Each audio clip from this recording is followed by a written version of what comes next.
Welcome, agents, to strain 101-DPO of the 0 Point Report, the number one broadcast all about the news surrounding the Secret World IP. Today is Thursday, April 17th, 2025, and with me tonight we have Two-Ton Waffle. Where? That sounds amazing.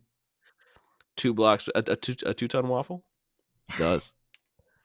They're getting so expensive, though. I know. And Jimmy the Rabbit. Heyo. Hey, and a puppy. And a puppy. And a puppy friend. It's a puppy. It's a puppy. Getting bigger. Or at least from the last time. Maybe I saw him on your stream.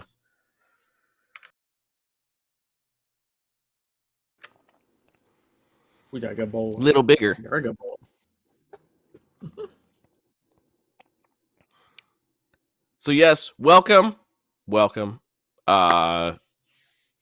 have plenty of news because it's been a while. It's been a hot minute. What? Yeah. Our previous show, because it's been a heck of a sickness-filled time period. End of winter, beginning of spring. The previous show that we had was, get this, February 20th. All right. Been almost 2 months. It happens. It does. We made it before the cutoff of 2 months. Thank you. That's right. Yeah. We would have had one earlier this month, but technical issues with internet was always fun. Right, yeah. See, for me, it's usually sickness. I think one time we had like a giant storm passing through, and I was like, nope. But it was but for me, it's usually sickness. But as I always say, like I get sort of like tag teamed by my son and my wife because he's in first grade. I know it didn't sound right. Phrasing. He is in first grade.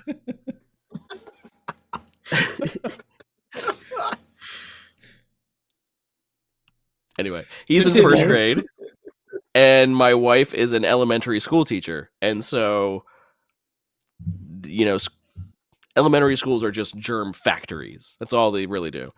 And so she brings home stuff to me and he brings home stuff to me, and it's just I catch everything. Well, it's a sharing and carrying philosophy. Right.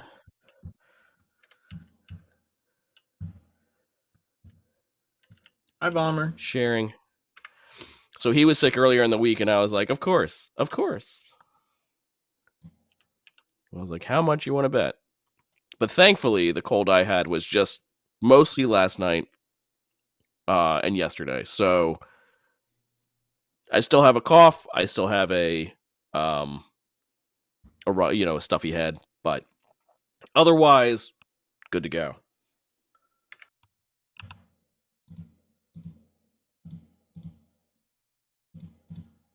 Oh, Varma, you should have heard him before we started. Oh. What's that? Vollmer says you still sound pretty congested. I told him that. You should have heard him before we went live. Yeah, my register is a little lower than it would be normally. Should have heard him before he found the mute button. Yeah. That's right. Oh no, my cough sounds terrible. Yeah. That was an old man coughing up a lung. Yeah. Don't get lung damage, kids. It's not good for you. It's pretty much accurate. Yeah. Yeah, I'm not denying it. I was just saying how I started up streaming on Tuesday again. I did like a test stream, just trying to see if I could still do it, if I could still keep it up, and my voice would hold out, and also trying all the stuff and all the OBS stuff and all the this stuff and all of that stuff. It's like riding a bike. And yeah, no, it went okay. It went just fine. But yeah, I got like immediately sick like right afterwards.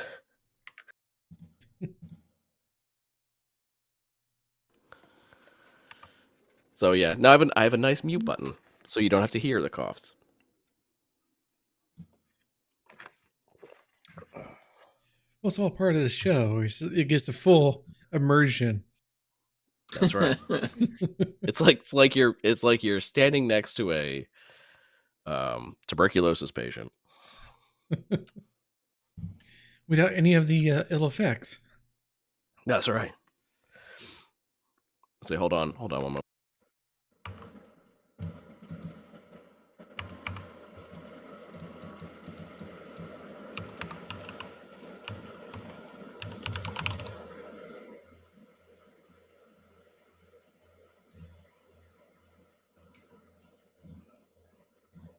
Also, periodically just be blowing the heck out of my nose. So, that happens.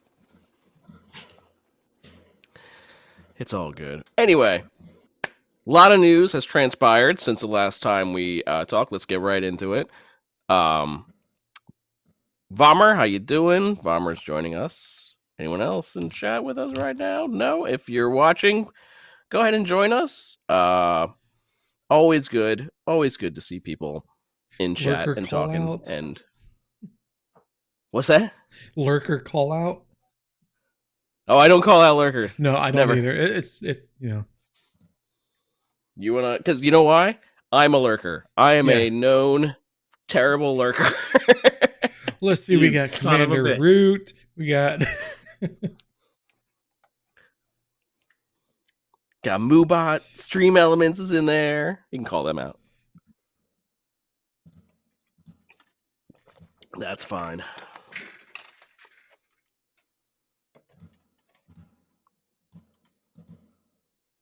But yeah.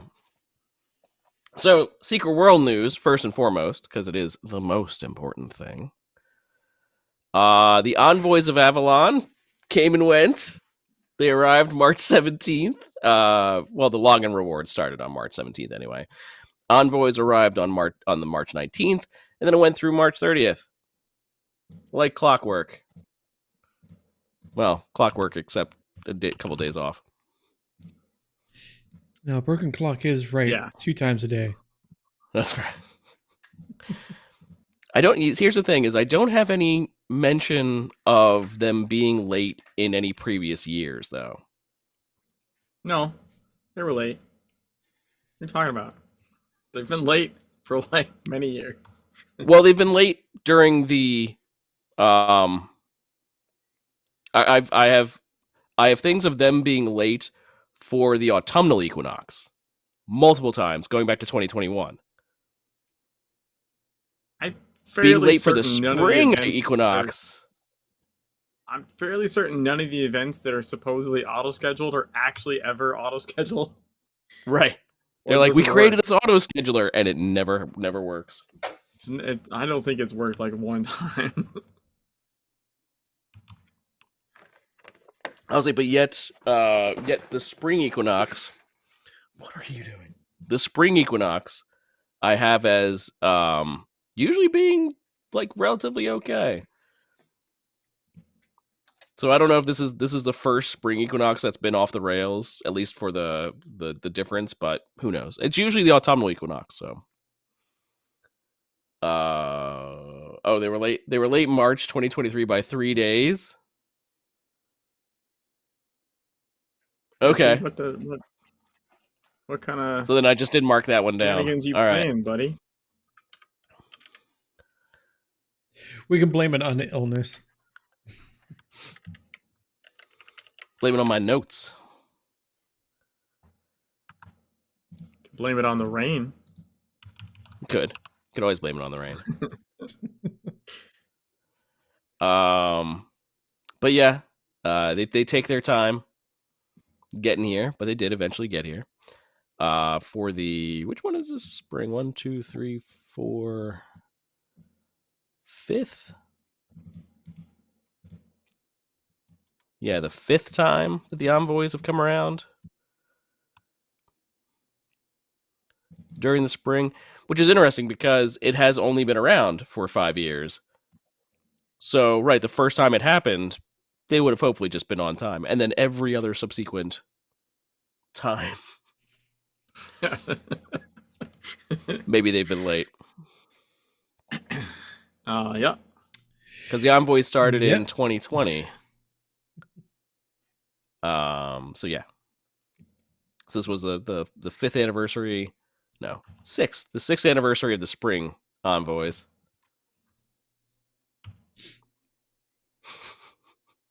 They are huge. What's up, Mickey? Remember, kids, eat your what she said. And your vegetables, and you get as tall as I am. Oh, what is the line with Lilith? Like, she's as tall as the something, or she's as big as the sun. I don't remember. I just did that not long ago. Well, what's funny is like Ocho's like literally between Waffle's legs. Phrasing. Like if you look down. We got. I almost got it synced up fairly well, at least on my screen.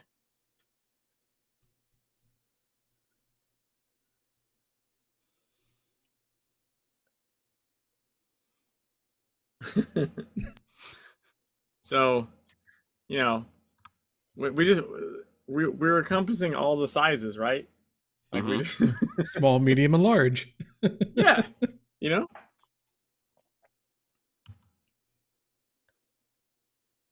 Just think of it as like movie popcorn bucket size. It's a Goldilocks situation. Yeah. So I'm the one in the middle, just right. He's just right.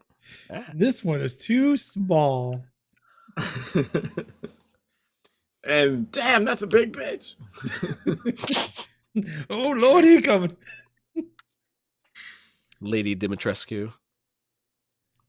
I was quoting Deuce Bigelow, Mancillo.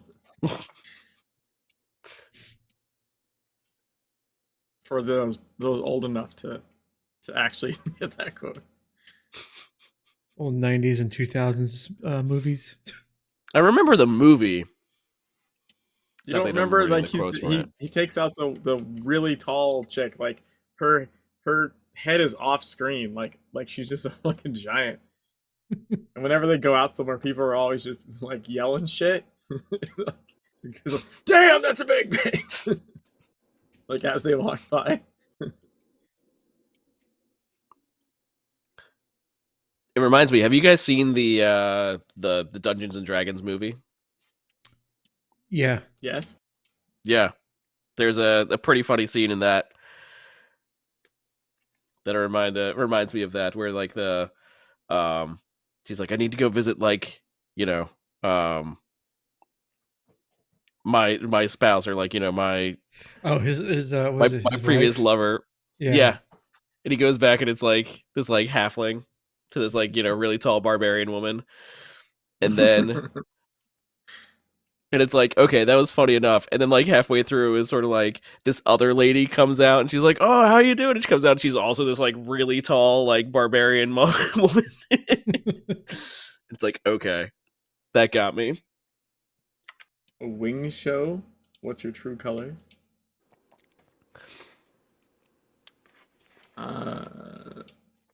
Gold wings.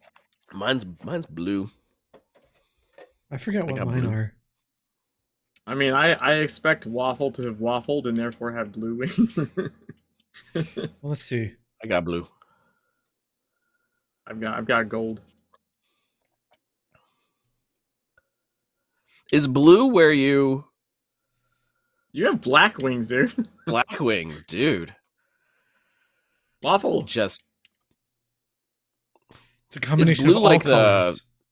Blue like the middle choice. Blue means you didn't pick entirely one side. Okay. Yeah, I guess I didn't. I don't know how. Usually I thought I did, but yeah. I'm just a void. Maybe I just wanted blue. Pick up the gift by accident because they don't realize what that is. It's true, but no, I knew. Like the first time I saw that, I got the whole thing because like there's a. So either you worshipped the bird instead of attacking it, or you broke the prison instead of repairing it. Which I thought I didn't do. Yeah, no, I don't know why I have blue. Maybe I wanted blue, so I picked up the. It is possible to like you could have broken the prison by accident. You just have to do like any damaging ability in the vicinity, right? Like, so maybe you broke it by accident or something. It could be, yeah. Just a little whoopsie doopsie. If I do. No, I have gold on Jimmy. Oh, I see your little blue wings. They're so cute. Yeah, I love how the ability is still the same size, and I'm just doing this like.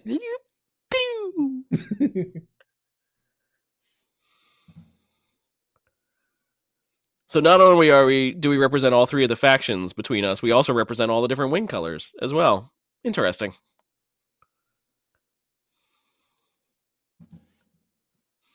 Yeah, we're we're diverse. We're a diverse bunch. We're a multi-wing cover all the bases group. But how you doing, Armored Scooter and Smoke Santa? Hope you're doing well. Just came back to the game after 2 years, and your guides helped me so much. Nice. Yes, TSWDB, the official sponsor, but they don't give us any money. Not sponsored. And I forgot not sponsored. Yeah, really not sponsored. Oh well. Yeah, it's of the 0 Point Report, the unofficial official sponsor. TSWDB.com. Doing well, just vibing on Knoxville. About to swap back to Mixie and bang out some more missing achievements. Nice.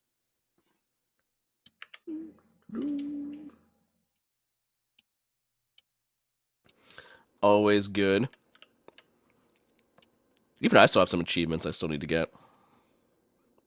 But I'm still missing the E17 Darkness War achievement because I'll say, but I'm the worst. It hates me. No, I'm the worst. No, I agree. Waffle's the worst. Yeah. Oh yeah. All right, you got me there.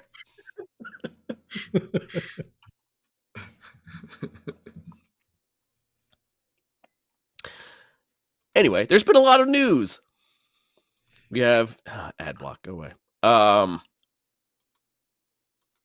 Good news, everybody. The Envoys came and went. Other Secret World news, and Jimmy pointed me out to this one.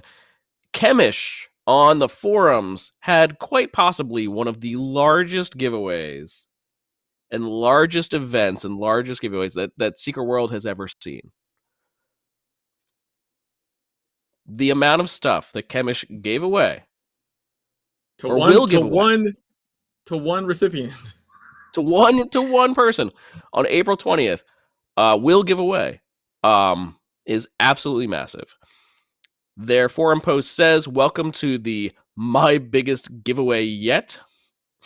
I've been busy collecting loads of excellent stuff for one lucky winner. The aim is to provide somebody with all the things they are likely to want to be a great damage dealer while having the flexibility to change and try whichever weapons they want. The giveaway is open to new players as well as current players that may want to make a new alt or have one that is lacking in gear. Below are the details of what's up for grabs. Say talismans, a Radiant Ashes of Fate's Creation talisman, a Radiant Ring of the Hollow Tree, Radiant Egon Pendant, Radiant Iron Sulfur Bracelet, Radiant Anima Infused Keepsake, Radiant Generalist Belt, and Radiant Razor Fossil. All super good, if not even like usually like widely considered like some of the best talismans. It says, as part of the giveaway, please indicate which weapon types you would like. These will be at least 3 pip weapons, so they can be used with the weapon imbuer to make them Mark IV. Giving away 7 elaborate glyph imbuers, 7 resplendent talisman imbuers, 2 IV weapon imbuer. I guess that's 4 pip. 4. That's what they mean by that. Signets, 8 paragon signets, 8 quickness signets, 8 laceration signets, 8 time and space, 8 journeyman, 8 in a main, and 8 neophyte. In addition, green item will be provided for those starting at standard quality. A blue for each talisman will also be provided for each talisman slot to help get to purple quality quickly. This will enable you to slot signets. Weapons, if not already blue quality, will come with an additional green, so they can be improved, enable you to slot a glyph. So also included glyphs, 2 intricate devastating glyphs, 4 intricate fierce glyphs, 3 intricate accurate glyphs, 1 for talisman and 1 for each weapon. And then gadgets, a red concentrated anima jet, red Fey Ley Line Stone, red compact catastrophe shelter, red valley metabolic accelerator, and red electromagnetic destabilizer. What was that? Well, Scooter said, "Do you guys go silent?" I don't think so. Yeah, no, I don't think so. That's like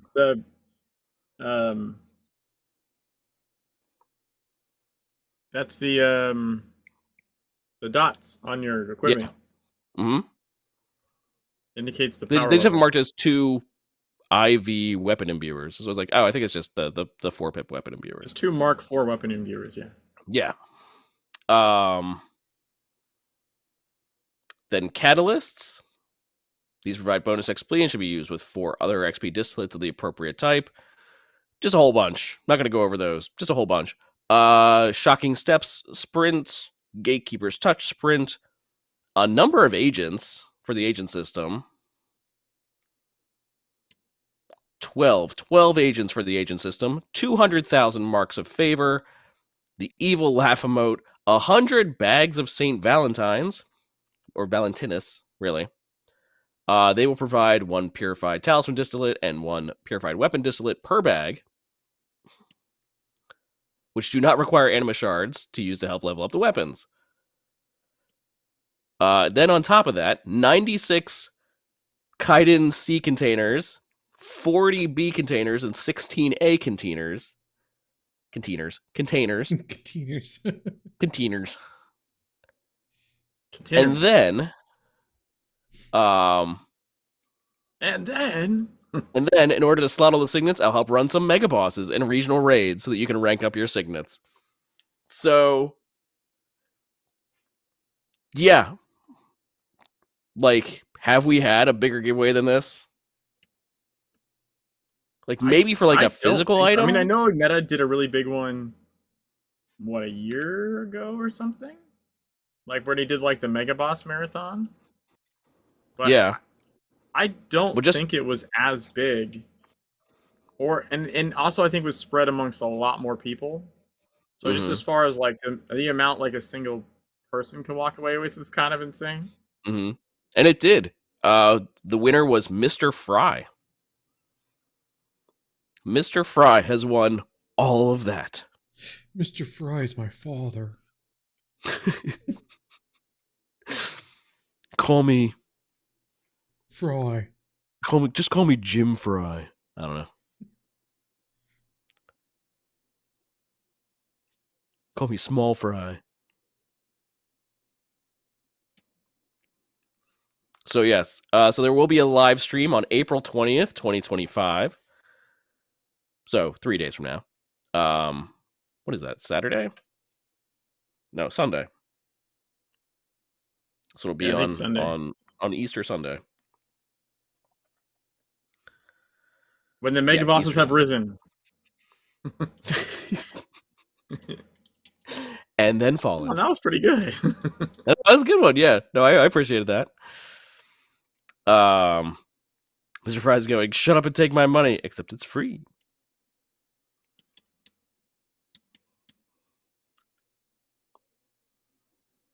Oh, I'm having trouble with this name. Eliurosabai?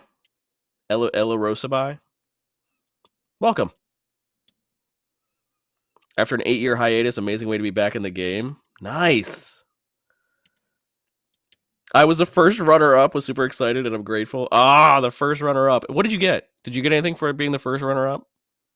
I believe there's some. I don't know exactly how it works, but I was looking at it and like, well, they're an IMTSW winner. Nice. All right, Valmer, you're gonna have to have a talking to if you keep shaking people indiscriminately like that. It's not allowed. It's not allowed. Listen, as much as I love this community, I'm really terrible with names. As much as he loves this community, he has no idea who any of you people are. I have no idea who anyone is. I have no idea who you are. So I don't memorize contest winners. I'm sorry. I don't. Plus, I'm kind of like at a disadvantage right now because I can't get down to your level. If you zoom all the way in. I am all the way in. Remember, I'm tall. He won't let you forget that he's tall. He's like, actually, hey guys, I'm tall. Do this. So you know. Nope. Don't move. Don't move. Yeah, the bounce. The bouncing does not help the view of the shirt. There we go. Nice. That's cool.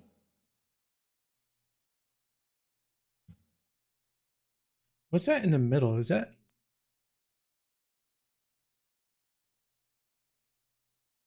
Oh, it's a microphone. I can't tell. Like... Oh no, I see it. It's the. Yeah, it's a microphone. Yeah, but it's like the. I see the background of like the NPCs. Yep. The audio competition. Got it. Nice. Oh, speaking of shirts. Look at my shirt. Bomber should recognize this. Got a new shirt. I got a new shirt made. Hold on. I don't know if you guys can see the whole thing. Give me 1 second. Oh, we've gone black. We've gone dark. There you go. Okay. Let's see. Whoop.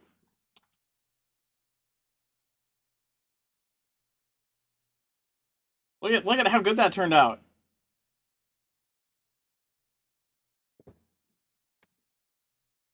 All right. I'm blind.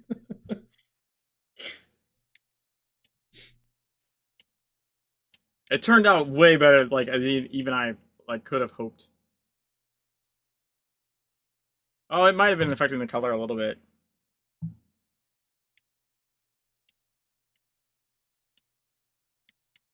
That's possible. But yeah, it just came today. I'm super stoked. It's my Akira movie poster inspired Jimmy the Rabbit shirt.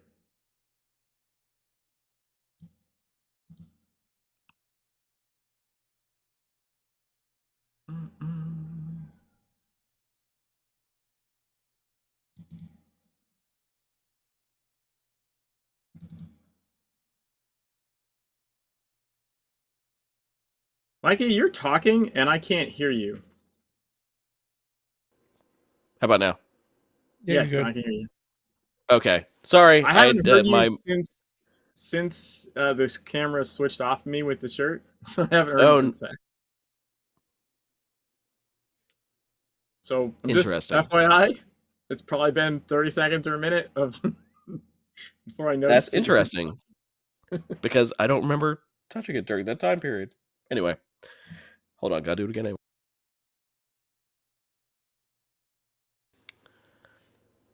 Okay, you're back. There you are. Yes. I was saying that the Twitch channel that they are using is going to be a at twitch.tv/stream for me.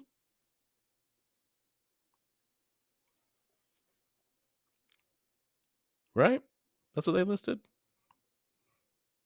Yeah, I think so. You're talking about Chemish's alt thing, yeah? Yes. Yes, stream for me to watch live. So there you go. So this whole episode was to show that T-shirt. That's right. I would have just had my own stream if I wanted to show my fucking T-shirt. I said Jimmy does have his own channel, yeah. I would not have involved everyone else for that. Next event is anniversary. What year will it be? For Legends? It depends on, yeah. Let's see. Yeah, so 8 plus 5? Right? 8. Yeah, it'll be the 8th anniversary. So that's 8th anniversary of Legends and what was that 13? Did I math right? It was 5 of TSW. It's 42. 13, yeah. Lucky number 13. 13th year for Secret World, 8th for Legends.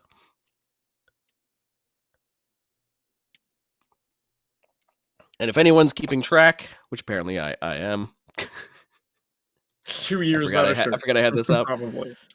That Secret World Legends has been around longer.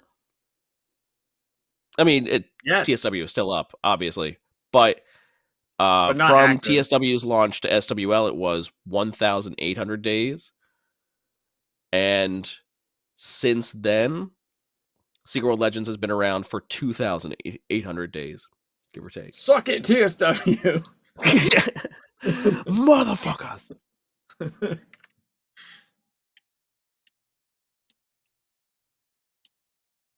That's a problem. Is every time I laugh, I cough. Gosh darn it. Dude, like, look, I ate, slept, and breathed TSW, okay? I put a goddamn enormous amount of time into TSW. We all did, I think. Yeah. Like an unhealthy amount, though. No. as opposed to what you put into Secret World Legends, right? I mean, honestly, yeah. I have more time in Legends because it's been around longer, but I have not no-lifed Legends as much as I no-lifed TSW. Like that is just a factual statement. But that said, dude, come on, man. I did the head-to-head playthrough. I went back to TSW. It like the Legends is just a better version of the game. Like, period. I'll say you've convinced me over the years. Yeah, absolutely. It just has more content. It has. Its systems are better. Yeah, just the back end is better. You forget like how much of a pain in the ass shit was in TSW until you go back in there and like make a new character and like, how do I level my weapon again? What the fuck is this shit? Why am I locked to like, every zone you have to like rebuy your gear, start over, and that like Minecraft-esque sort of crafting system? Oh my god, dude! We had to get like the kits and then everyone's inventory is just. Right, and everyone's inventory is just this massive thing. And everyone's inventory was actually bringing down everybody else. The wheel. Let me buy 15 abilities to get to the one that I want. Cool. Thanks. That I'll never, ever use. Yeah. So, I get annoyed when people, like, fanboy over the wheel too much. So I'm just like, it was an interesting innovation at the time because no one had ever seen it. But when you play with it for long enough, you realize that like, oh, this is not actually good. Like this is not great. I really think it was it's just. Not awful, I mean, but it's not like the second coming. Like fucking people like to. Right. Like I really think it's just nostalgia has just so much to play into it. Like people went into Secret World in 2012, and so this game that was like it was an MMO, but it was in like a modern setting, and it had like basically were superheroes, to an effect, So like, we're superheroes and like Lovecraftian horror and modern day. Like you didn't see that. Like there was nothing really at the time that really played into that, especially in the MMO space. And so it was so novel and it was so I'm not gonna say necessarily groundbreaking, but it was certainly novel. And yeah, and people took to it and they loved it because of course we did. And also simultaneously, it was hard. Like you really had to put in some effort. Yeah, for sure. But kind of good or bad because that effort really did drive away some people. I mean, I don't really care about that so much because whatever, fuck them. But like I remember when they rebalanced Blue Mountain in the original Secret World, and people were like, "Oh my gosh, it's the how dare they? How dare they make Blue Mountain not as much of a brick wall?" Well, I mean, to be fair, they did have a pretty massive like player retention problem.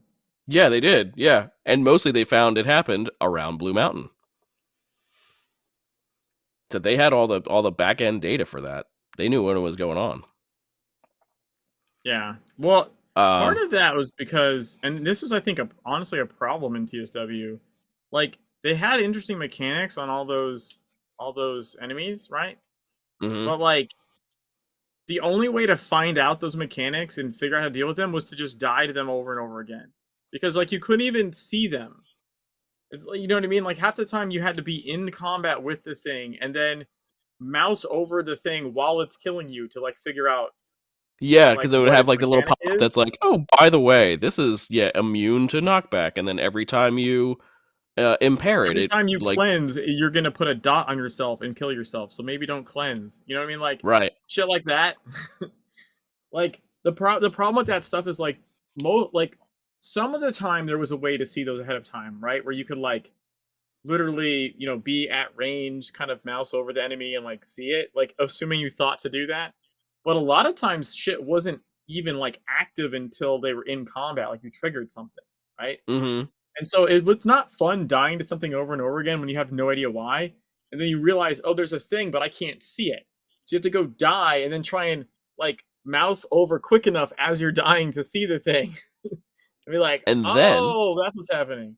Like right, and then after that, you had to basically like change around a whole build or something. Yeah, make a build to go deal with it, but that's secondary to the fact that like you didn't even know what you were dealing with, and in order to find it out, you had to die a bunch of times trying to read it. Like not because like even if you knew to look for it, you had to like sacrifice yourself many times over to get that split second mouse over before you die and it goes away and be like, what does that buff say? Like that is a wait a minute problem. I found that really happened in like Transylvania. Yeah, like it didn't really happen much before that, but once you hit Transylvania, Blue Mountain like, initially, I think a Cobb had like some tactic or something. That's what made them particularly obnoxious. It's because they had a mechanic that no one was like paying attention to, like no one was looking at. I think one of my first experiences with TSW, my friend had drugged me over from SWOTOR, in 2013, and I got to level 15 and went for PvP and got squished. See, the thing is, like the early PvP, you could earn marks by just existing in the zone. Yeah, like you literally got residual white marks initially. So I didn't even PvP that much. I just ground out a whole purple gear by like running around, like just generating white marks all the time, right? Like I generated a full purple like PvP set and then went back into PvE, smacking shit with it, like because that was easier than like trying to get the dungeons to do the get purple drops to the dungeons. It was easier to just like grind out the marks for the purple gear for the PvP, and it was like mostly the same as far as like attack rating and stuff like that. So like, that's what I did back then, like in the early days. But yeah, like that, like even now when I go back into TSW, I will forget how different that shit is. Like even as like an end game character, right? Jimmy in TSW is like maxed out. I can go into Kaiden on a boat, and if I don't equip the right thing, those things will kill me in like 5 seconds, which is crazy. But yeah. if you don't have the right build for that mechanic, it will fucking insta kill you. Because even then, what is it? Like you remember how we had to run the, like go to the Council of Venice and oh, I'm blanking on what that's called. Like the scenarios. Yeah, the scenarios. And they were like, you gotta get the blue Oreos. Right, and they were like, you had to get a certain amount in order to get the thing, in order to even go into Kaiden. You know, you had to get like and it's sort of like, but if you didn't do that, you actually Kaiden would fuck you up. Yeah, Kaiden would just mess you up as soon as you walked in. Yeah, because you needed a scenario build on top of Aegis. You actually needed a decent scenario build, and then pair that with Aegis. But if you didn't have a scenario build, because Kaiden was all packs, and all packs that would F you up if you did not have an actual scenario build that enabled you to like self-heal while dealing damage. Yeah. And then on top of that, you needed the Aegis. And then that would also screw you up, though, because if you had the wrong Aegis one, right, or you didn't switch in time, then you also couldn't heal off your hits because your hits weren't hitting. The Aegis chip was its own problem, right? But yeah, a lot of people did not like it. The constant switching. Yeah. I think they eventually got it down to like you had to only do one scenario to get in Tokyo because people bitch so much. But then people got into Tokyo and day of scenarios to get in Tokyo or something. It was like, you need to do like, it was something like if you got like platinum on your scenario, you only needed like, I don't know, 10 scenarios or something like that, or 12. I don't remember exactly. Yeah, one Oreo down from 80. It was 80 originally. But like you got more of those things for like the better result. So like if you got like, max survivors on like a hard difficulty, you could get into Tokyo fairly quickly.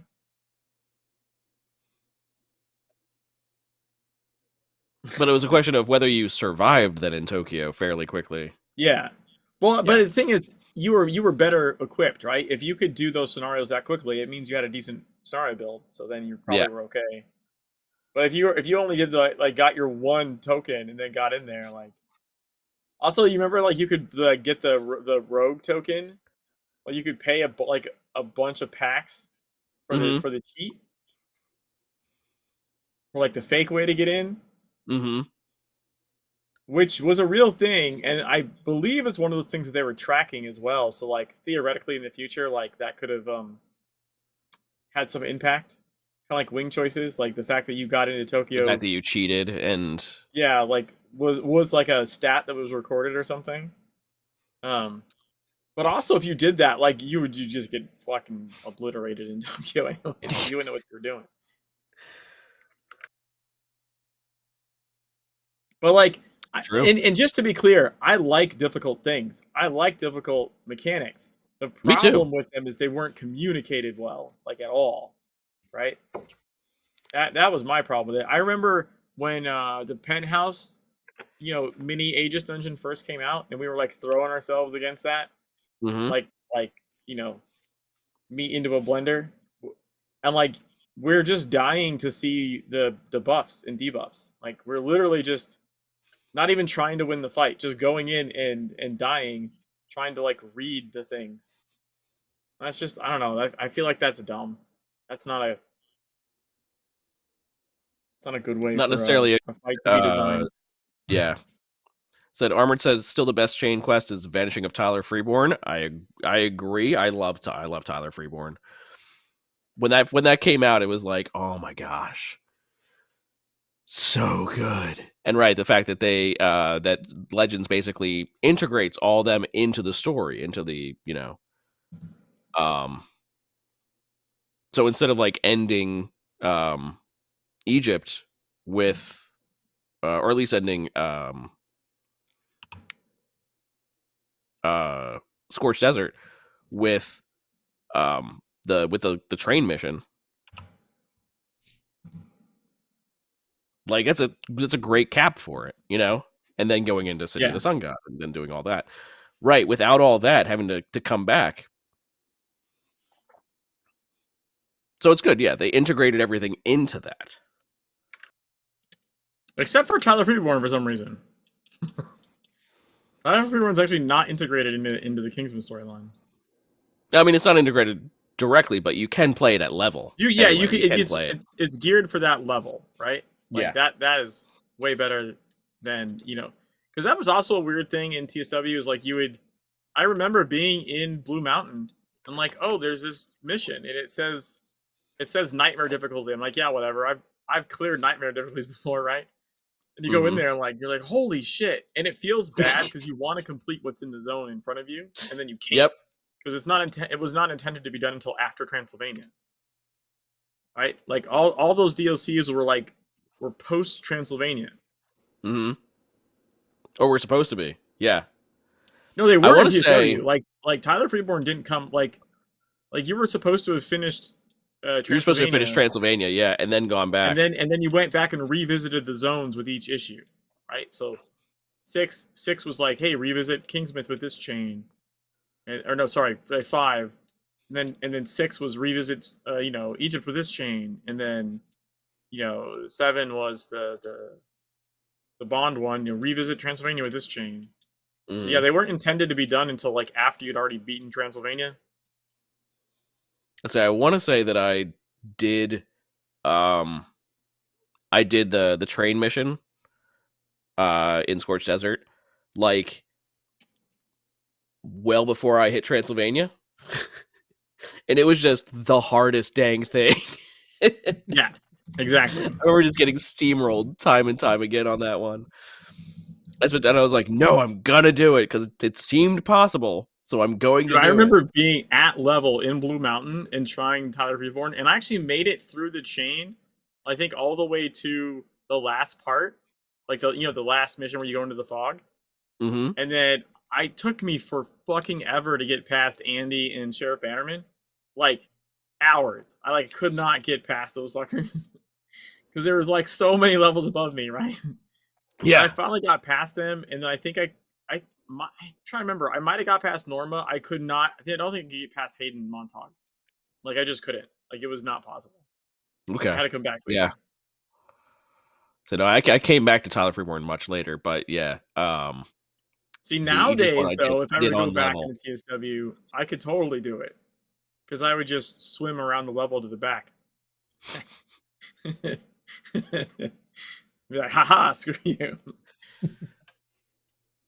True. That is a way to do it.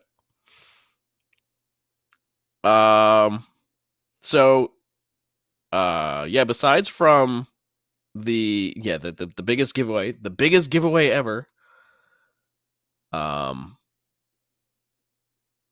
the ultimate giveaway.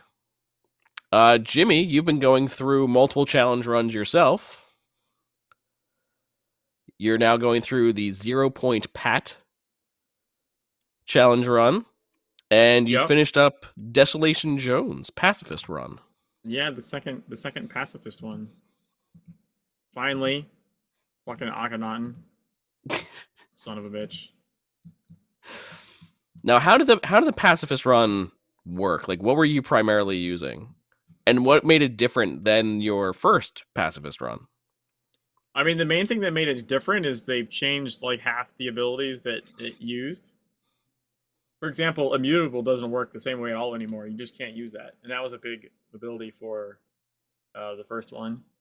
Let's see. The first one was a reason for many of the fixes. Actually, I would say, was the first one before the big rebalance? Yes. The whole point of this one. It was pacifist run post rebalance.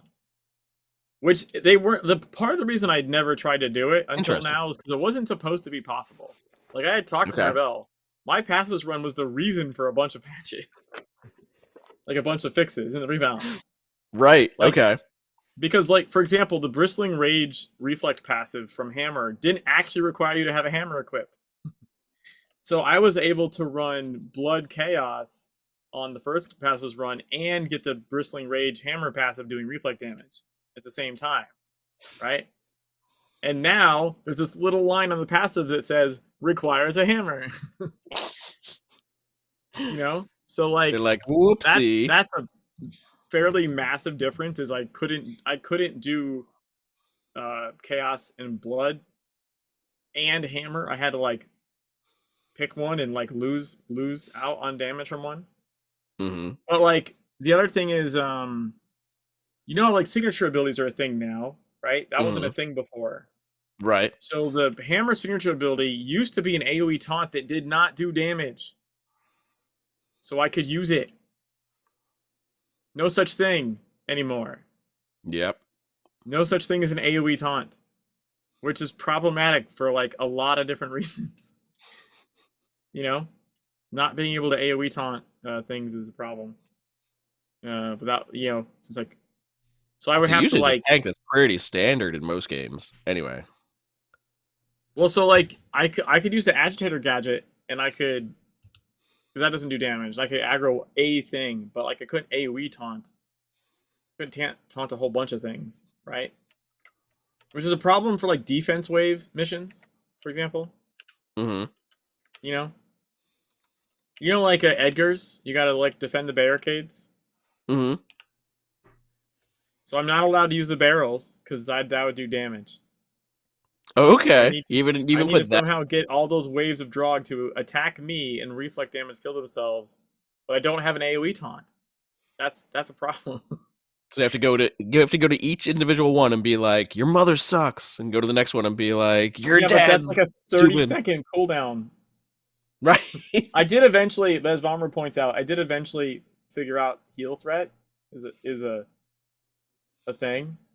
I literally set my heal allocation to like 80 and just started spamming heals on myself, and all of a sudden they turned around and ran at me. I was like, oh, cool. All right, that works. True. Heal aggro. So here's the big thing, right? The really big thing of why I didn't even try it before now is like Nervel and I had talked, and he had said, and he intended this to be the case, but there's some loopholes, is that in part of the rebalance patch was enemies do not reflect damage. They don't get reflect damage unless you attack them first.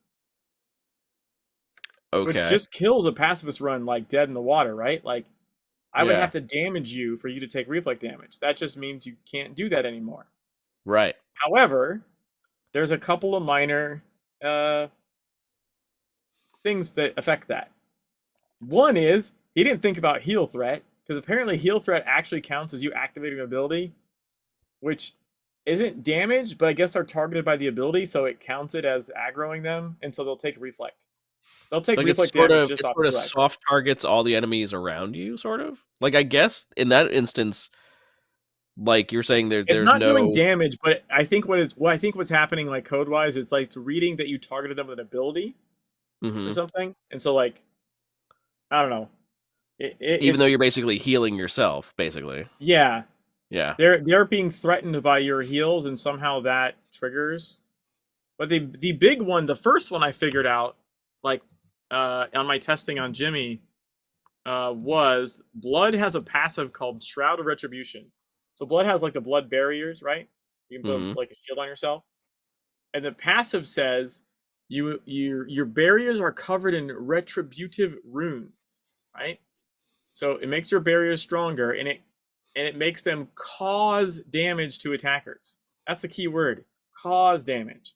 It's not right. It's reflect damage technically, but also technically not. Right? Like, because it doesn't say it's reflecting, it says it's causing. Causing damage. They're retributive runes, but it's literally technically it's like you attack the shield and the shield attacks back. So it's that as soon as one of those would go off, now it counts that enemy counts as me having attacked it essentially under the hood, and now Bristling Rage will start to work. The other thing is the Cosmic Pigment headpiece. Cosmic pigment headpiece says you get hit X many times or evade X many times, and it does an AoE damage. The talisman does, right? Mm-hmm. That's just straight up. It does an AoE of damage around you. So you just stand there and get hit enough times for cosmic pigment to go off. It damages them. The enemies say, "Oh, you damaged me." Now they start taking reflect damage from Bristling Rage.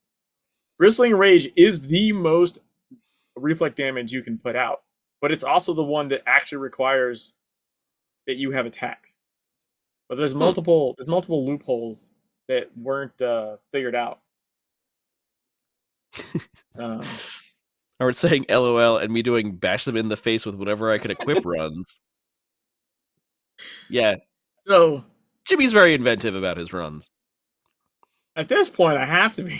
You've been doing it for a while. Oh, by the way, hey, Neckbromancer, welcome. Neckbromancer, how's it going, man? Hope you're doing well.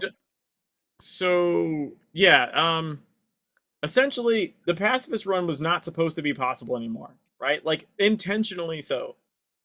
Told by the developer in the closed beta, right? And a lot of the stuff was neutered, for sure. They're like, God forbid, if Jimmy is able to beat everything without actually attacking anything, you're going to be fired. You have the Beyond the Veil shirt? Oh, you're asking Necromancer. You can get the shirt if you want it. You can. I have the ability to give it away. I think a bunch of us do. But yeah, so yeah, it was one of those things where like it wasn't supposed to be possible. And then so what I had originally thought, Mikey, is I thought like, oh, maybe I'll allow gadgets or something, right? So that I'll have an attack that's not an ability, and that will make the passives work.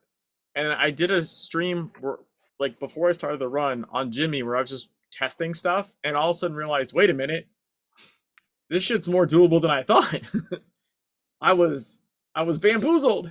And it's not to say that they didn't try to stop certain things. They did. There's just loopholes in the game around a bunch of it.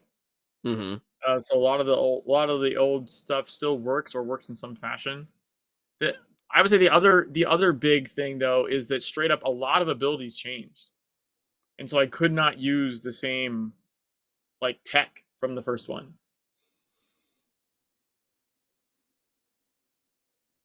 Right. Yeah. Arbiscus, is it still possible to do runs with the initial white weapons you get during the tutorial? No, I've been trying to get them out. I've been trying. Yeah, I actually do manually spawns the items on you. I do have a set. I have a white sword and a white elemental focus on ephemeral. Because they spawned it on me during my charity stream when I made that character for like I think I beat the Udas with Jimmy mode and just white weapons. Yeah, it's the whole reason for his name. But as far as getting them out of the tutorial, I have not been able to achieve that yet. I really wanted to.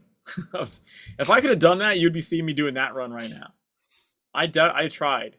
I tried all kinds of shit. All kinds of shenanigans. Crafting window shenanigans.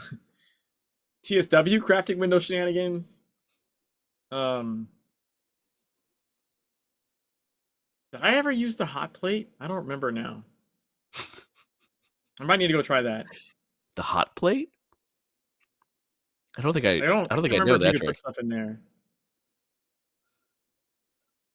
Dante's hot plate in London. So like the only time you'll see this is people have said like, oh, I saw someone with a white weapon outside of the tutorial. No, you didn't. No, I don't think so. I've yet to see someone prove to me that that's happened. What happens is during the tutorial, you go to your home base, like zone. Now the dragon you should never see because it's an alternate version because of the butterfly stuff. It's like a literal separate copy of Soul. But if you're a Lumi or Templar, during the tutorial, you'll go out and walk around in the hub, and people can see you. They'll see like a level 2 character with white weapons because you're still in the tutorial, but you're walking around in the hub. But you cannot get out of the because that's like before you It's after the first part, but before the subway, right? It's in between. And so, as a Templar, I had thought about trying to shove the items into Dante's hot plate, if it would let me. It's just Dante, hold these weapons for me. But I don't think I tried that. I also don't know if that would actually work. In the hot plate, where's the hot plate? For some reason, I can't think of where. Tacos. You taco. You make a spicy taco. He's in London. Oh, right. Okay. Whatever the dark area is. Right, called. It's by Dante. Not through the normal crafting window, Scooter, or through the TSW crafting window, which you can like spawn with a command. Neither one of them will let you take it out. I've tried a lot of shenanigans. I'm not going to get into for various reasons on stream, but like I've tried a lot of shenanigans to get them out, and nothing has fucking happened. Nothing has worked. Now Dante's hot plate is a crafting window, but I do wonder if, since it's like in that area, like I don't know, I haven't tested. I don't know like if you leave and come back if they're still in there or not. But I think I didn't get around to trying that. I don't know. So that's a good question. Yeah, if you put something in there, will it stay in there? It just opens up your crafting window. I know it doesn't look like your crafting window. Shenaned all the gains. True and real.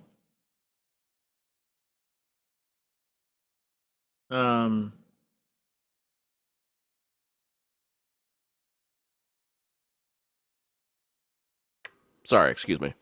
Do you want to talk about the latest shenanigan that you found during the last blowing the pants off the doppelgangers? Well, I mean, that's fun.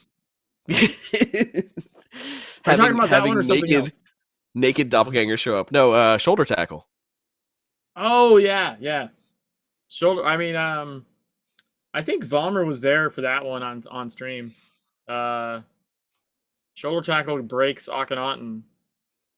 Like Eric, it can break his final explosion and just stop it. Then he's just hanging out, like forever, which is an interesting interaction I wouldn't have expected.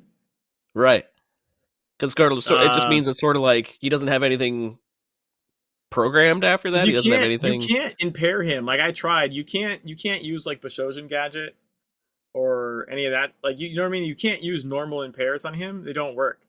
But shoulder tackle apparently is a different beast, and he's not coded to handle that.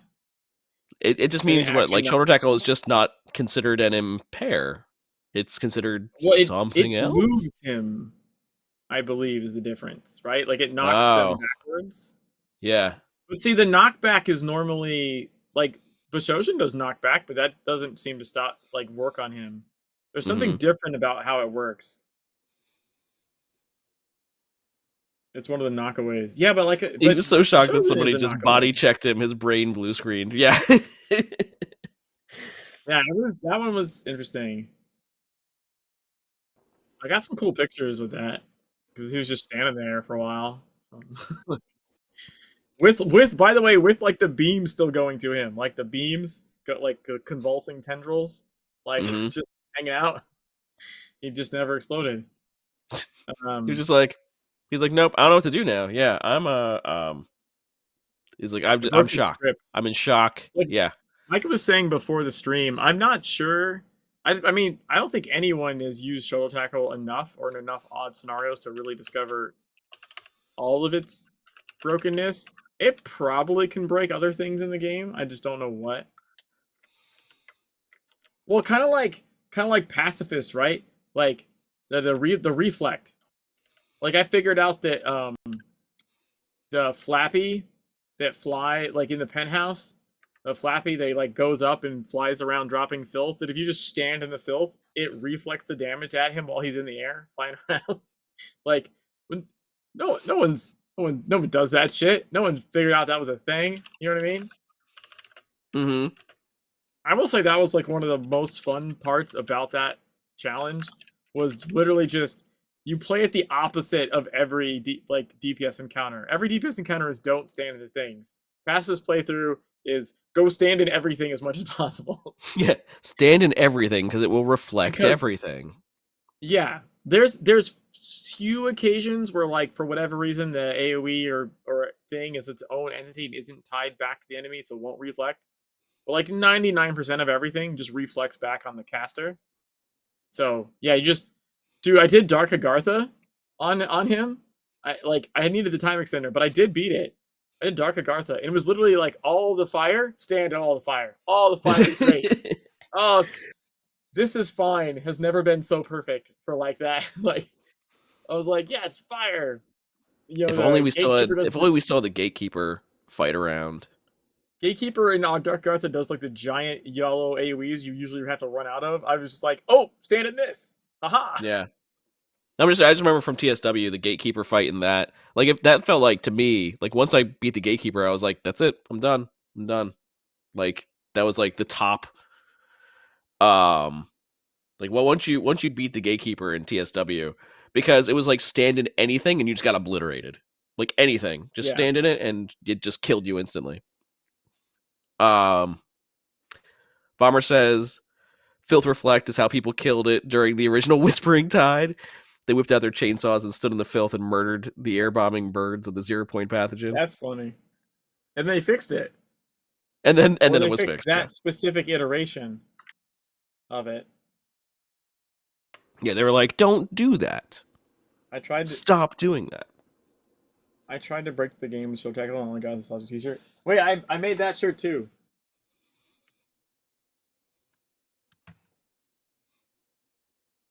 You made a couple shirts.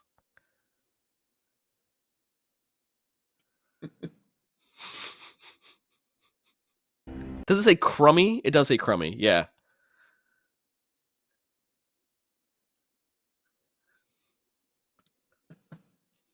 Very nice. Very nice. Yep. I made it. I got it in game and I made it. Mm-hmm.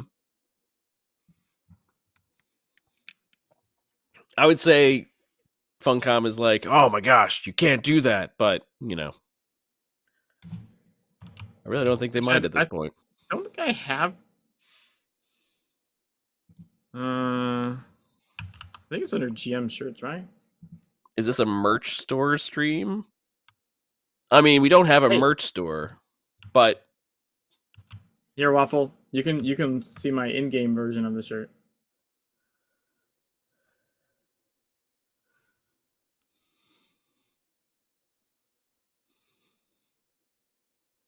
I think I did a pretty good job at recreating it. I think you did too. It looks great. Yeah, it's pretty much spot on. At first I was like, does it really say crummy? And it's like, it does. Yep. It does say crummy. Yeah. Yep. It's the right font and everything. Hey, you got your petition shirt. I have that one too. What else do I have? Oh, it's got the Council of Venice logo on it. Okay. Yeah. Nice. I have this one. This is another GM shirt. Oh, hold on. I can turn around. Hold on. Yeah.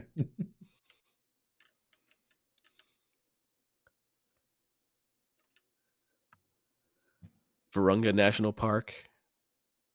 Mount Nyiragongo. Okay.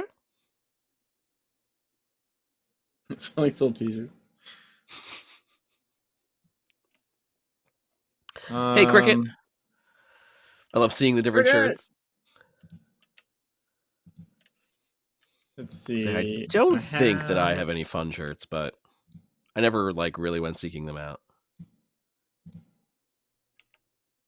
The one thing I think I really wanted from TSW was the Halo, and I don't think they ever brought that into Secret World Legends. They regretted making that. That was the problem. Yeah, they really didn't want that after a while. I got this one. This is another GM shirt.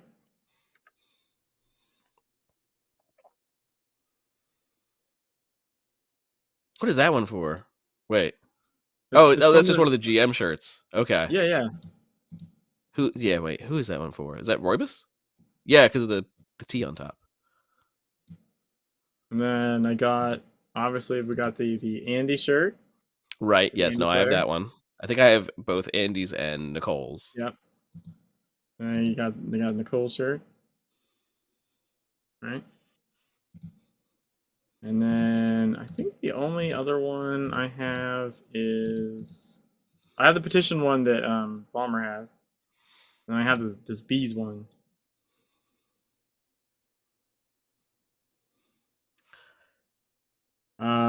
Bees. Oh, I think I've got that one too. This is all the ones I have, I believe. And obviously, I have the broke the game shirt. Right, that's under GM shirt as well. I got this one. And then the only other shirt, it's not in GM shirt, but my healer shirt, right?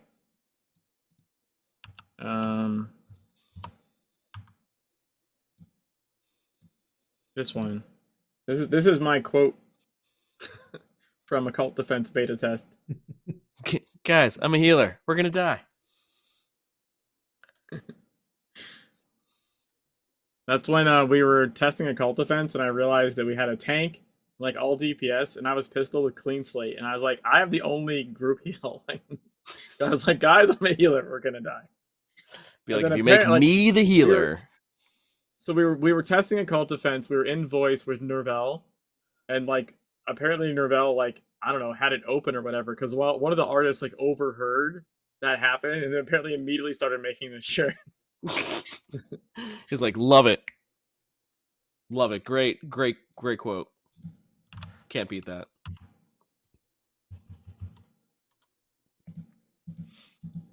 Is there a GM shirt category? For some reason, I can't find it. Yeah, it's usually like GM.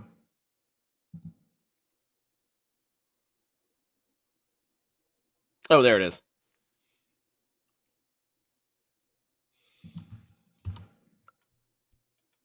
It's just a different... Okay, you're right. It shows the different colors. And then actually, technically, what I was wearing before, this pentagram one, that's a community rewards version of the pentagram shirt. It's like the red version. I was to say that Vomer's got is down on all the shirts. Whenever Vomer has an event, they're always like, I've got this t-shirt that has never before been seen in this game. Oh dang, forgot it that time. Sorry.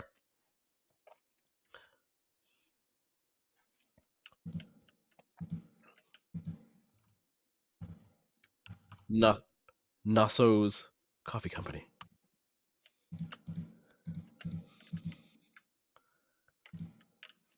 Very nice, very nice.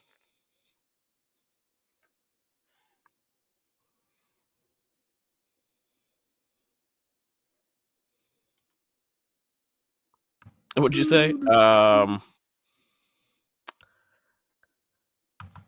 got my last... Oh. I have the 6th anniversary shirt. You guys want to see the 6th anniversary shirt? It'd be impressive if you had the 7th anniversary shirt. We got that already. And we didn't. So that's why it would be impressive. That's why it would be impressive, yeah. Like, part of me thinks that if I were to have a shirt made, I would kind of stick to that. Like, that would sort of be the style that I would go for.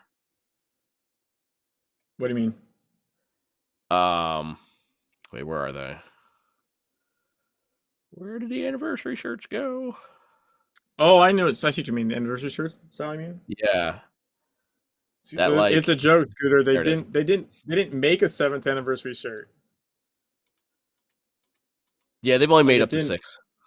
They only made 6. 7th anniversary came and went, and they just didn't put a new shirt in the game. Because they made some reason they made 6.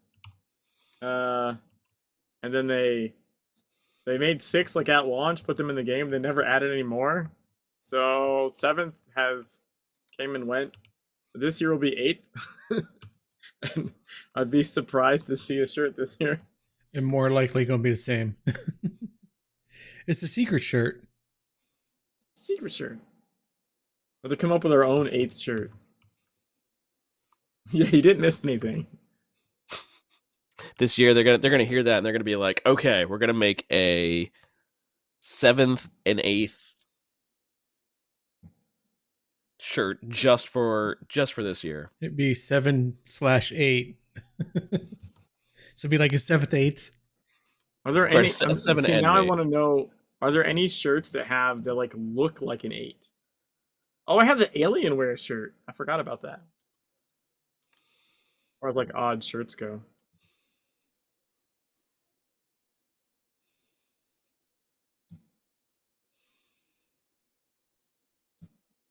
I don't know. Probably gonna.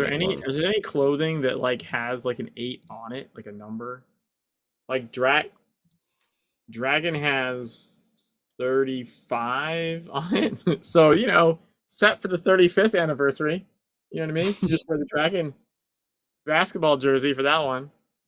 Well, no, it's 5 + 3 is 8.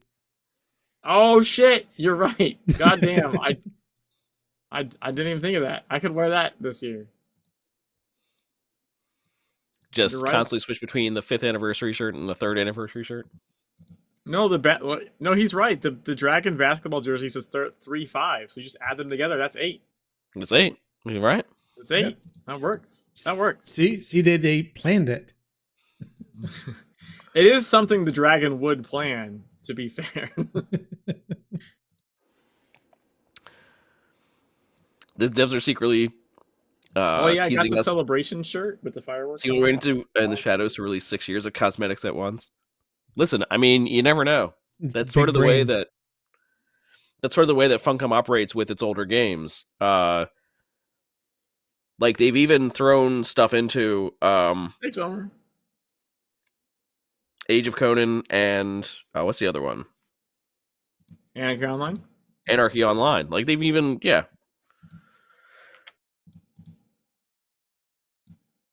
Scooter, I'm gonna play the shit out of Dune. I got the Ultimate Edition like pre-ordered for my birthday. So you went with the Ultimate. Yeah, I got a bunch of Steam gift cards for my birthday, so I just was like, fuck it. I'm doing it. Yeah. I was gonna say we have, since the last time, we have a lot of Dune Awakening news. Let's go over that real quick. Dune Awakening released February 26th, a character creator and benchmark mode on Steam. It saves the character to your drive so you can import later, and it gives a code for a free frame blade. But I think the code is just everywhere. I think I've seen that posted. It's just, Yeah, it's just a generic code. It's a generic code, yeah. They've had multiple live streams and videos. They just had a live stream all about the combat, builds, PvP, PvE, and server structure. Then earlier they had Joel Bylos on the business model, PC specs, features, and post-launch support. The launch date has been pushed back a few weeks as they released a producer letter. But they did say that hundreds of journalists and content creators are going to be releasing coverage April 25th. So April 25th is going to be a day where I think just an influx. You will see a whole bunch of like influencer and whatever stuff. And that's when like all the gaming sites will have all the stuff on it. They say that they're listening to feedback from beta testers and they decided to let the game cook a little more. The new release date is now June 10th, with a head start launching June 5th. The 5-day head start. It promises a large-scale beta weekend next month. So, I guess in May, they're going to basically have the stress test. April 25th is when embargo's lifted. I don't know if it's necessarily embargo's lifted for everybody, or if it's just for specific journalists and content creators. It's probably just the journos, I would think, but I don't know for sure. Well, they didn't specifically say, the live streaming where it had a bunch of content creators and journalists playing the game. What, a couple of weeks ago or about a month ago? Yeah. They obviously got all that approval. Yeah. Oh, to answer Scooter's question, I do plan to stream Dune Awakening as soon as I can. Like, when because I forget how the head start isn't like a huge head start. If you get the Ultimate Edition, you get, I don't know, 5 days. Like a few, but yeah, it was like a few days or whatever. Yes, but as soon as I can, I will for sure. Oh, I found another shirt that can work, by the way, guys, for 8. See this shirt? This red shirt here. If you look at the dice, the visible dice dots add up to 8. That it does. Yep. So we're going deep with the conspiracies. Just saying, we have an 8-year anniversary shirt. It was right under our noses all along. Everything is true. They're playing Dune in a very specific region, so not to spoil the rest of the game. Oh, yeah. That's why I think, I don't think it's going to be a full NDA release. I think it's just going to be they're going to be you can tell people about the game, but don't spoil it. Don't. We've got a whole story planned out. Don't spoil it. No, I'm super looking forward to it. I will definitely be streaming that when it comes out. But yes, push back to June 10th. But I would expect a stress test beta sometime in May. The latest issues of Community Signal. They did say in did you see that part? That it said there was going to be an open beta. Yes. I mean, that's what I assume when they mean it promises a large-scale beta weekend, is what they said. Yeah. That was I think that was also kind of like a throwing a bone. Hey, we're pushing the game back, but you'll get to play it. Yeah. Right? Which is cool. Yeah. I mean, yeah. What about the Fremen? What Fremen? What Fremen? What are you talking about? Who? What? Oh, issue 8. Sort of the whole point of the game, yeah. Wait. Which shirt is issue 8? Does it say issue 8 on it? I know issue 8 is was Venetian Agenda. Yeah. Well, what was the shirt called? I don't remember what the name of the shirt is. That's a good question. I hadn't made it down that far apparently in the list. The Venetian Agenda? You're wearing it? Well, I'm looking at me. Because I'm in the dressing room. It's just called the Venetian Agenda t-shirt. Okay. It's got but it doesn't have an 8 on it. No, it doesn't. It's got the mask with the I get it. Issue 8 shirt. I get it. But I don't know. I like the dice, I think, more so far. I'm still looking to see if there's any other things that explicitly have an 8 on them. But I kind of like the dice one so far. Dice one's nice. Dice one is a good one to use for that. Right, they released their Communinet Signal 6 and 7 since our last show, which is basically, they talk about the community and what the community's been making, and people who have are making stuff, and then all of their gaming conventions and artwork and stuff like that, which are fun to peruse through if you're into that sort of thing. They said an in-game radio showcased with radio play and old school soundtracks. No, that was just my title. It doesn't make any dang sense. Anyway, they released the first episode of 5 Days at Carthag, which is a radio play, which I listened to, and it's very much like the broadcast. Awesome. When they do the broadcast in Secret World. It's very much a radio play, sort of in that old school style.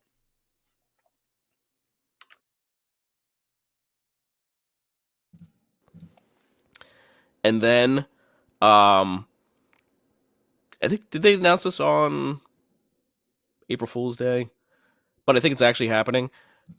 They say that you can also on one of the radio stations that they have, which you can play while you play Dune Awakening, that you can listen to the original Dune 1 and 2 RTS game music from the 90s. Oh no, that is true. That is true. Yeah, I would say that's true. Pirate Software was interviewing Joel and someone else from the team, and that is one of the things he actually talked about at length in that interview, was like the licensing hoops they went through to do that, and the fact that the game will have a streamer mode, so it'll auto mute copyrighted stuff while you have streamer mode on, but let the other stuff play. Which in and of itself is a good piece of information to get out there. The fact that like it has a streamer mode, so that you don't get yourself copyright struck while you're streaming it. I feel like Funcom definitely took that to stride when they made or when they published what's the Metal Hellsinger? Yes, Metal Hellsinger. That they were like, oh, this game is all about music. Hey, if we want people to actually be able to stream this, we should make sure that music doesn't get them in trouble. Yeah. Nightmare's ragged sweater has 8 stripes on the torso. The Innsmouth Academy t-shirt has an 8 in the founding date. We're gonna need to get like a collage of people wearing all the different like quasi 8 shirts. Do we have a 1 first year shirt with a 1 on it? We get 8 people. Just line up 8 people all wearing 1. Well, yeah, but you could also get like a 5 and a 3 shirt lined up. There we go. Right? We can get 4 2s. I'll say in the year that Vomer's talking about, it's the last number, which is 1798. Okay, we get a person with a 1, a person with a 2, a person with a 3. And then a person with a 4. No, Armored. It will not be Funcom's first rodeo, but 4, sorry. I feel like this would be one of Funcom's most anticipated games ever.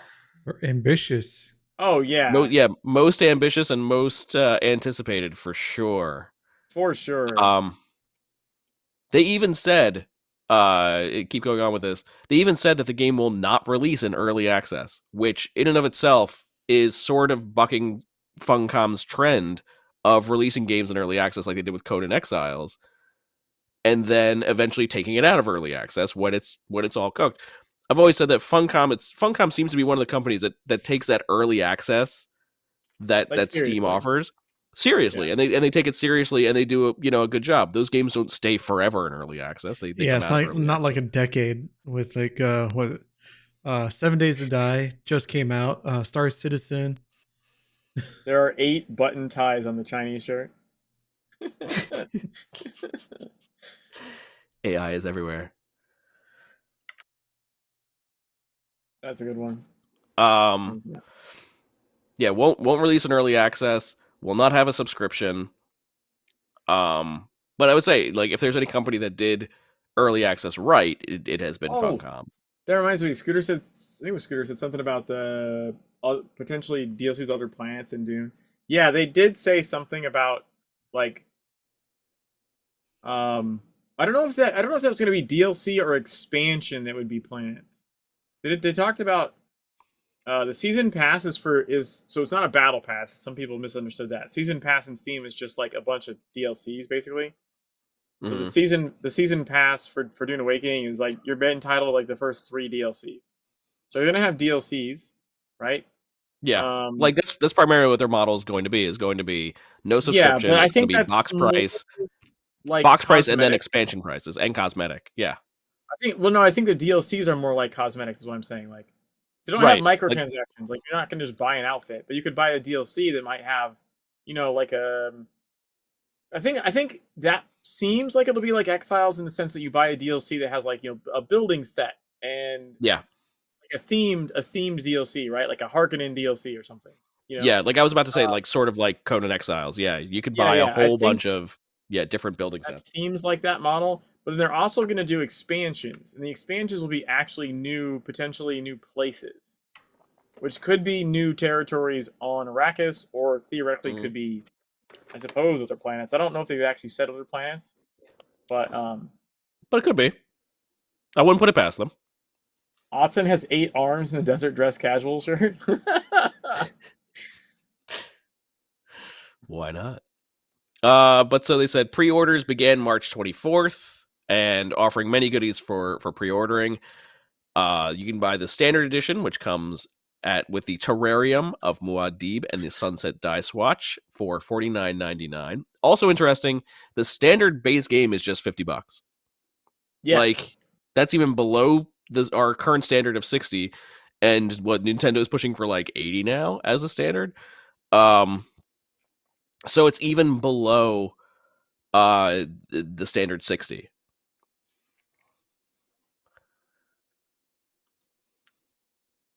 Hey, Cricket. Yeah.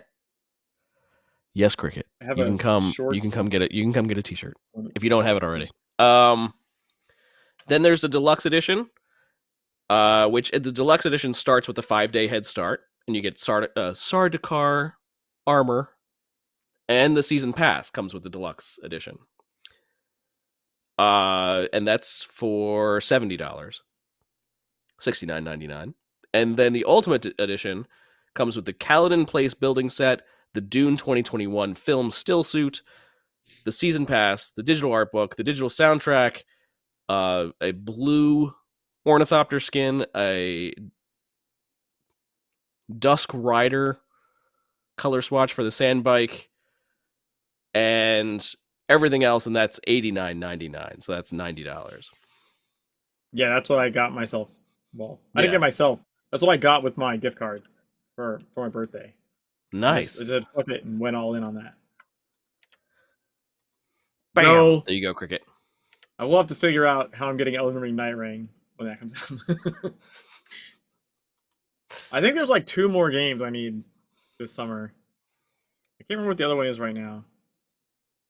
There's Dune, there's Night Rain, I think there's something else, but I can't recall what it is off the top of my head. Yeah, Dune I might actually drop money on. I usually don't pay. I usually wait for games to go on sale before I usually buy them.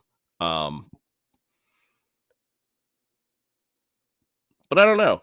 Like I like playing dude with the big ears. Like I like playing. Yeah, it's the Muad'Dib. Muad'Dib. I don't know however you pronounce it. Muad'Dib. Muad'Dib. Salud. Salad? Did you say salad? Salud. Yes. Salad. Their god. Salad allude. Allude salad. Allude salad.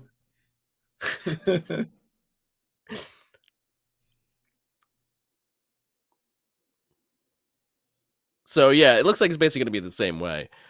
But I played No Man's Sky. When No Man's Sky first came out, it was garbage. It needed way more cooking. You're going to say that in front of the salad? You don't need to cook a salud. It's a lewd salad. But No Man's Sky now it's a good game. Now they've put so much effort into it. It's a good game, but all they've had to go off of has just been the box price. But the box price hasn't really shifted that much over the years. Like, even now, I want to verify this before I say it. But even now, if you go to Steam, just say it. Let's see if I'm right. I was going to say it's still $60. Yep, it's still $60. Like, it has not reduced price over the years. It's still $60. It will still go on sale for like Christmas sales or this sale or that sale, but they haven't changed the box price over the years, and that is sort of rare for a game. But it's also rare that they basically have supported all the updates that they've made on just the box price. Right. And I sort of think that might be sort of. I mean, they are going to charge for expansions and whatnot. But they're like, Yeah, maybe we don't need a subscription. We can just go off of box price and cosmetic prices and other stuff like that. So I got a bunch more information from the Pirate Software stream that I happened to catch. Okay. And yeah, they talked about the DLC thing and the expansion, and it was like, even including like the expansions would be like essentially additional ways to get stuff, but like you can't, like, you're not going to be buying power, but you can buy content, right? Because that gives you a different way to get comparable power. Because sense. Power in and of itself is the game's mostly going to be like, once you get to a certain point, it's going to be PvP, right? It's going to be mostly PvP. And when you're like, oh, these people can buy power over here and those people can buy power over there, then that kind of makes, so it won't be that. It would just be like, you basically can just have a, one guy might be farming one place because he doesn't have the expansion, but you're not going to necessarily get anything more powerful. You would just have a different place you could go. Right. Sort of to go farm. Sort of like in the original Guild Wars style, which was basically like Guild Wars had released their first game. It's called Prophecies, and then they released like an expansion, or they released a second game. But actually, you didn't even need the first game in order to buy the second game. They were actually a completely different story, but it gave you different abilities. It gave you different things to do. And if you bought them both and you played through both, it just gave you a bigger tool set. And then they released a third one to the same model. You didn't actually need the other two games to play it. You just needed just that one.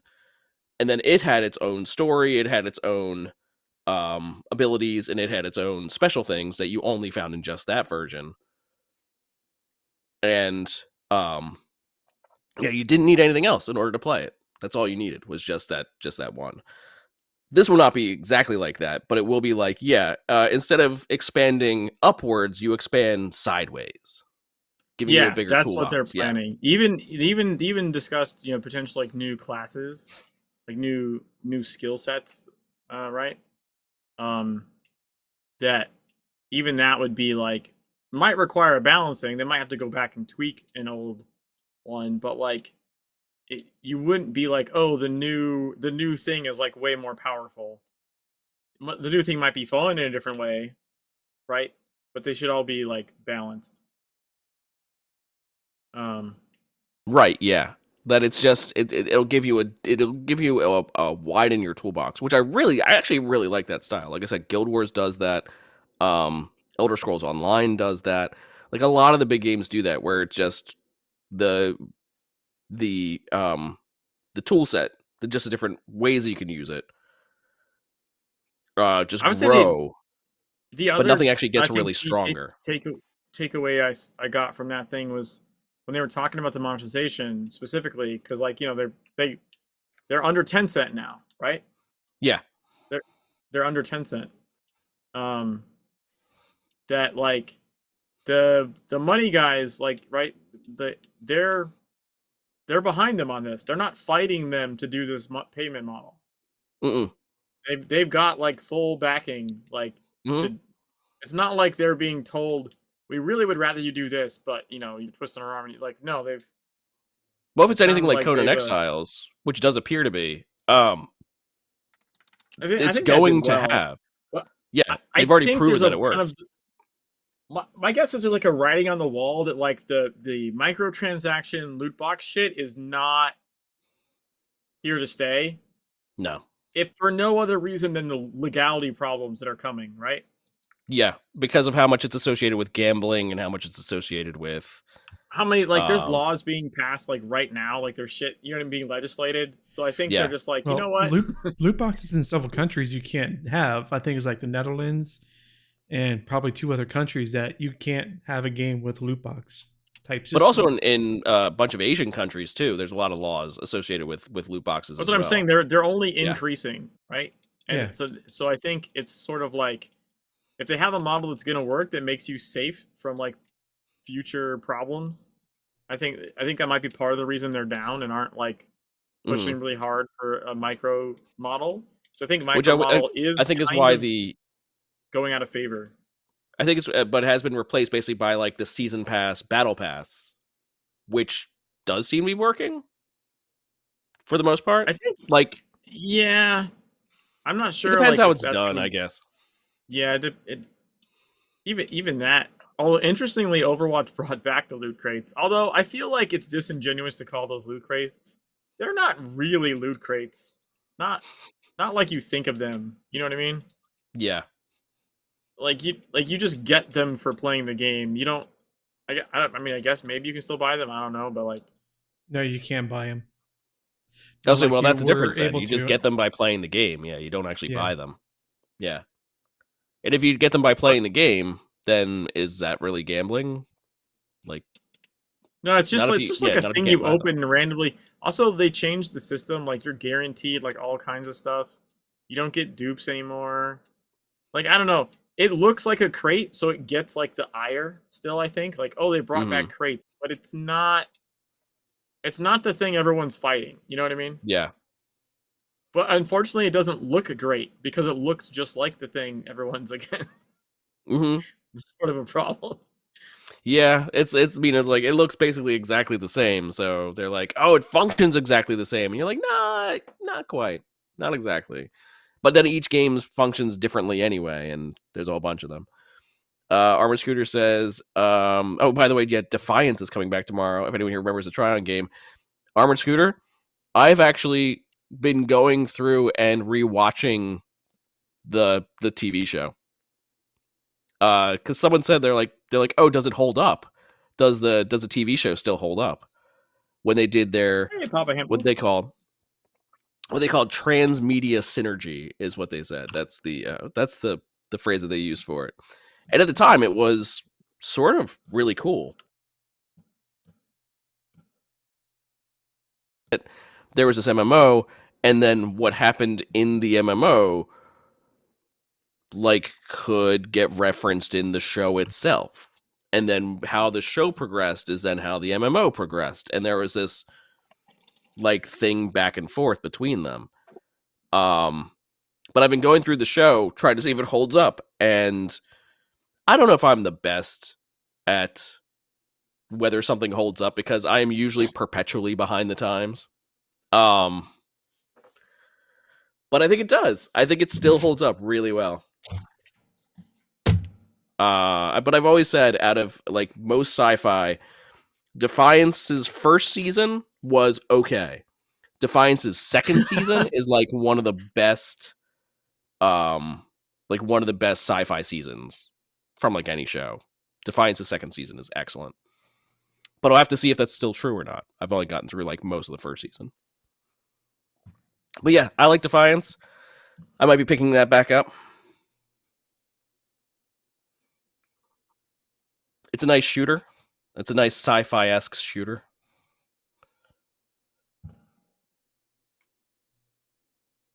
I just got back into Once Human a little bit.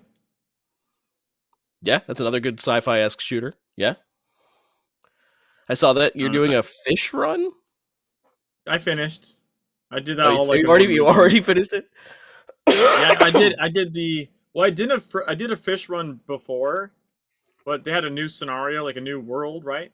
The Way of Winter, and then they added like a new modifier called Lunar Oracle, where like at nighttime, you get like driven insane and like things spawn to kill you, and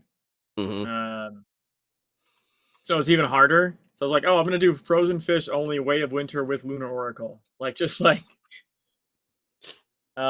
I did it. I finished the storyline and the scenario, finished the lunar. So I have a question for you. I heard that they are planning in Once Human to kind of create a perpetual. It's I don't remember. I think it's launching. I was like a month or something. It's launching really soon. Yeah, so like the way that they've been doing up until now in Once Human has been like, oh, here's a scenario, and you'll play through it, but then at the end of it, then you have to sign up for a new one. then you have to sign up for a new one, and you can transfer some stuff over, but not all the stuff, and you basically restart, and you get to you go through it much more quickly. But yeah, but also potentially a different scenario, right? Like you could have done like stuff will slightly change. You'll get this, that. Yeah. But I heard that was it for their mobile release that they were actually going to go ahead and have a more perpetual, like one that never ends, so that maybe someone like me, someone slow as heck and plays all these different games, would eventually get to the top of one of them. I mean, but have like a more consistent server instead of yeah, I mean, it's an interesting idea. I'm not sure how that's gonna work, like, exactly. Because like the way they've been designed, right, is like you finish and then like you can keep grinding silos and bosses and stuff, but like what else would you do? Right. Yeah. So I'm curious how they're gonna do that. Like, are they gonna have you stay in it and then just like the missions recycle? Or like I have no idea. I know it's a thing that they're doing, but I don't really know if they've said the nuts and bolts of it yet, or if they've even like revealed them or not. I'm not sure.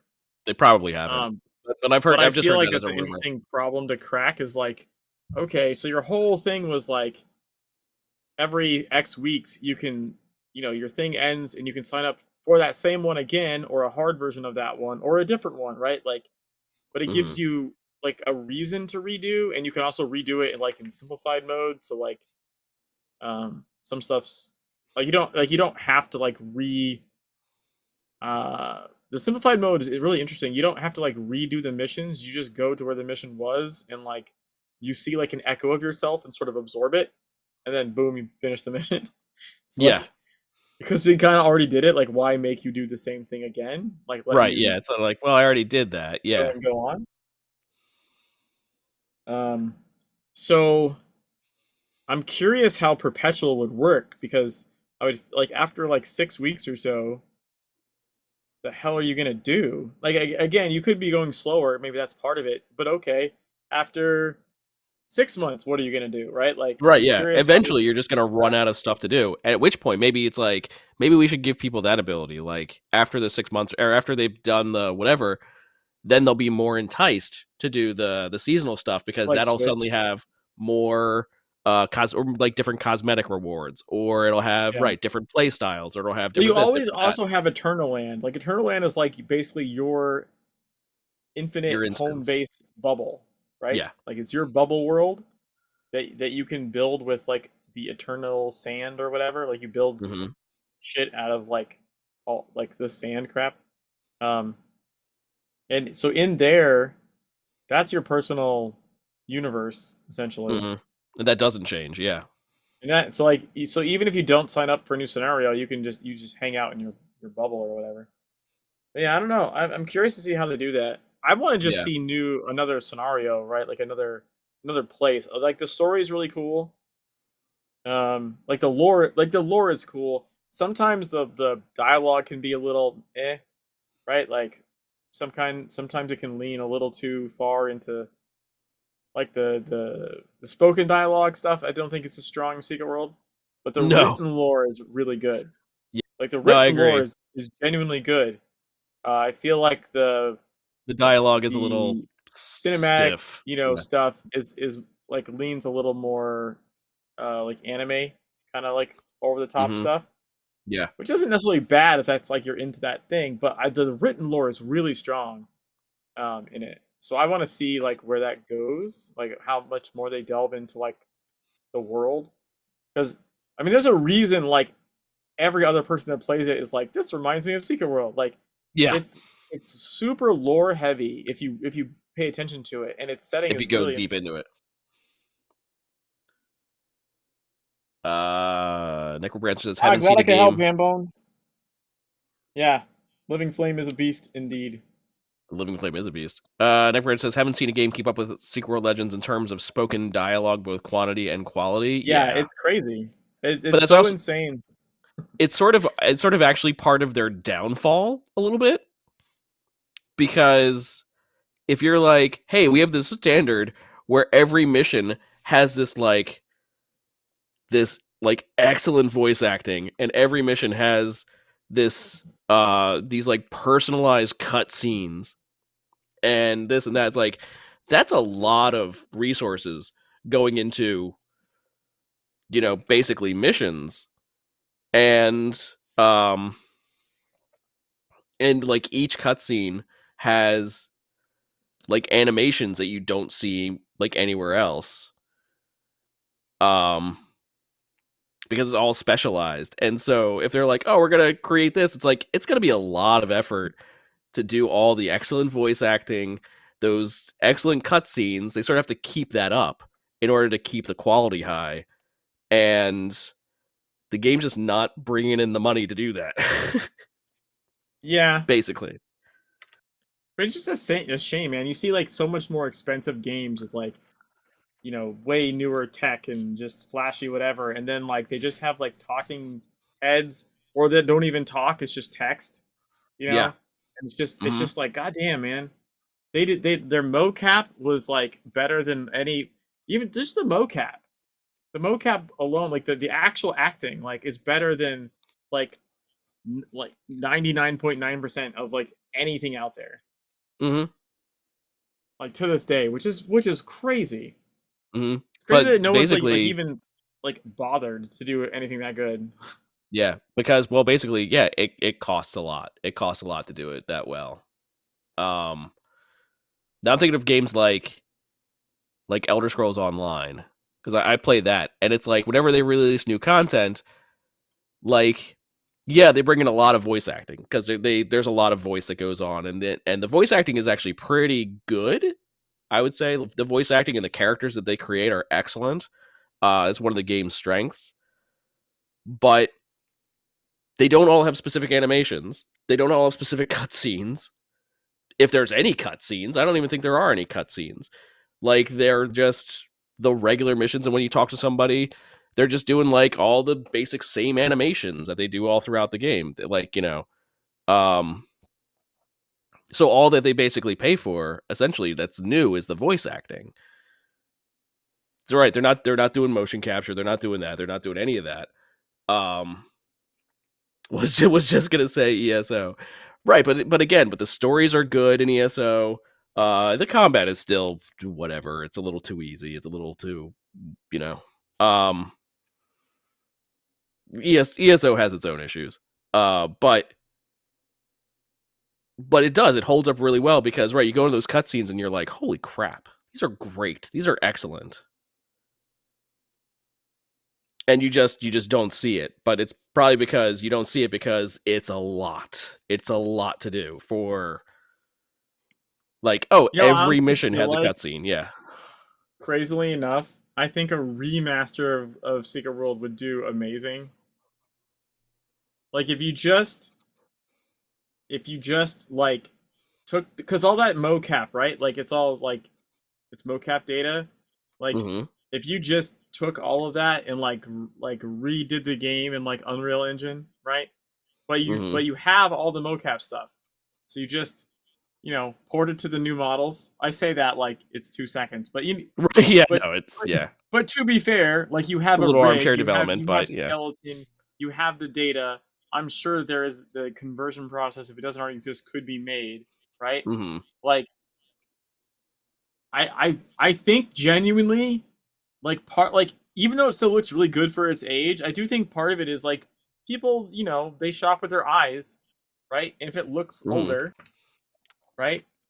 And even though they did Legends, even though Legends came out in 2017, it's still based off of the 2012 game. It's still Dream World. It got some minor updates, but it's basically the same engine, the same 2012, right? Yeah. So I think genuinely, if they did a remaster, it would actually they need to bring it to consoles. Consoles would. It would get bigger. It would get bigger purely because like you would see all those mocapped moments, all those cinematics, like in like stunning 4K, and people would be like, "Oh shit," you know what I mean? Like, yeah, it would have an oh shit factor that like it doesn't quite have the same way anymore. I think TSW did when it first came out a bit. It did, yeah. That's why people loved it. They gravitated to it because they're like, oh my gosh, like this is so good. It's and the cutscenes too weren't like too long. Like we're not talking about like Final Fantasy 14 or nothing. Yeah, that's the thing. Like there's the I think the other problem is like what God of War, right? The most recent one. What was it called? Was it Ragnarok? Maybe. Right? I don't know. God I'm not sure War. myself. But I get what you mean. Yeah. The one with the one with the boy. What are you doing, boy? Or something. I think it's God of War like Ragnarok. I want to say. Anyways, that one I think did that one win like Game of the Year or something? But like, it's so many cutscenes. It's like apparently it's an enormous amount of you're not playing the game, you're watching a movie, which is also a problem, right? That's, I mean, it's not a problem if you want to watch a movie, but if you want to play a game, you're trying to play the character, then you have to watch 30 minutes of stuff. Like, that's a bit much.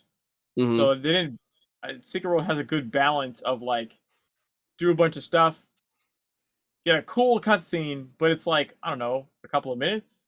Yeah, it's not a long cutscene. It doesn't get in the way. It's like, and sure, you can even still skip it if you wanted, but it's only a couple minutes and it's really good. Why would you? But yeah, for speedrunning. Oh yeah, obviously. But I mean, like, if you're not speedrunning, like, they're good. They're good and they don't take long. I've been thinking about that. I want to do a true speedrun. I've genuinely been thinking about it. Like, the thing is, the only time I can do it is like the marathon streams, because like it literally takes that long to do the speedrun of the game. And I don't want to do it in pieces. I think the cool part would be do it like all in one shot, but all in one shot is like 29 hours. So. Oh yeah, we know about the Hive. Genuinely, the past couple of days I've been thinking about it. I was thinking about hitting up Fox, because there's the speed run leaderboard, right? Like the timer mod, And I'm curious if that can be made to work with the actual story missions. You know what Interesting. I mean? Okay. Because normally when you do a speedrun, like legit, like I'm saying, like submit to speedrun.com, like Sekiro Legends speedrun. Right. Normally you have like live split and like, this time for completing, this to get to this point, this like tier of finish Blue Mountain point, or what is Dawning of Endless Night, right? Dawning of Endless Night, this Black Sun, Red Sun, this Mortal Sins, you know what I mean? Like completing the main story chunks, like. I don't remember if I talked to them about that or not before, but I kind of wanted to hit them up and see, because I know that mod like an official sort of thing, yeah. Or they've already made the mod. Yeah. You can speedrun like missions, individual missions, and get a timer, like and it times all the tiers as well, right? But I wonder if you could do it for like the whole game. I'm trying to think. What was the last like content that we got for the game? Was it the Rosenbrawl investigation? Was that the Valentine's Week stuff? Was that the last like major content we got? I mean, did the rebalance come after that? The rebalance came, or no? It did come after that. Yeah, it came after that, right? Same year though. It came out 7 months later. We also had the winter investigation. What year did that come out? That's the question. I kind of want to say rebalance was the last thing. 2018 was the winter event in the investigation. So I think the last new basically story we have is, because they were talking about the Hive. Scooter's talking about the Hive, and the new investigation that comes with the Valentine's event would have been. Yeah, you're right. That would have been the most story-wise most recent. Right? Story-wise, most recent, yeah, would be February 2020. The last content we got was a rebalance, but it wasn't story. No, it was a rebalance, right? That was September. I mean, it was massive. It was a huge patch, but like it technically wasn't story content. Well, it was content. Rebalance gave us the penthouse dungeon. Oh, well, yeah, that's true. Content. Technically content, yeah. And the E17 raid, which is new mechanics content. So it's not just there was actual content. I mean, technically not new story. I don't think new story is basically what I'm overall even referring the penthouse to. Dungeon, I don't know that actually has new story. It's more you're revisiting the penthouse. Yeah. So maybe not technically new story, but definitely new content, new playable content. Because the Hive is basically mentioned during that investigation. Yeah, the Hive is mentioned in the Valentine's one for sure. And was actually seen as not so much more of a prison for bees who defied the factions, but it was seen as like its own individual faction. It's like a faction of itself. I think you're thinking of the Swarm. Oh, I am. Right, the Hive would be there. The Hive is the prison. Yeah. The Hive is the prison. The Swarm is the faction. The non-faction faction. Right. But those are easily confused. Yeah, I was gonna say, yeah. That's I've done them internally as well. I'm not hating on myself for confusing that, yeah. I can see Waffle is, though. He's got this burning look of passion in his eyes. He's like, how did I forget that? Fiery contempt that you would possibly do that. How could you?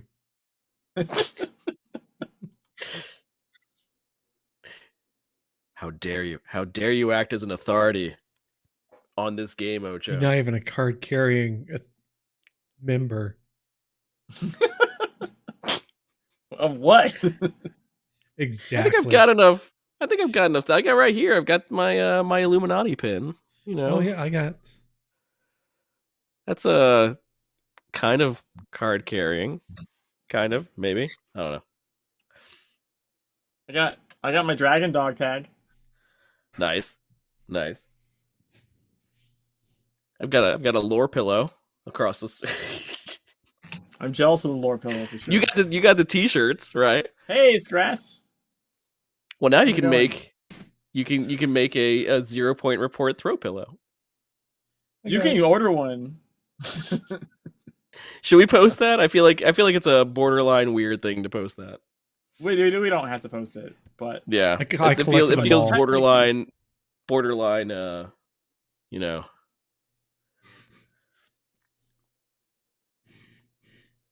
Approved, not approved content. Heavy lanyard. Interesting. The only content Waffle cares about is the new daily login rewards. True, he's obsessed with them.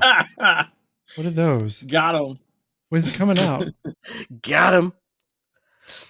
Hey, Scratch. I got the Illuminati dog tag and the pre-launch Illuminati dog tag and a mystery TSW lanyard. I still have the stuff from Kailani. I still have that, which I always cool. So right here, I've got my coasters. Yeah, I've got the coasters. I have from Kailani. I have a little Uda head. Oh, nice, very nice. Like Christmas ornament. It's got like a little thing on top for the ribbon or something. Wait, hold on. Be right back. These are 3D printed, by the way, from the actual Uda mask in game files. I believe she acquired them from Funcom sources or something. You have your 3D printed flappies. Nice, Bomber.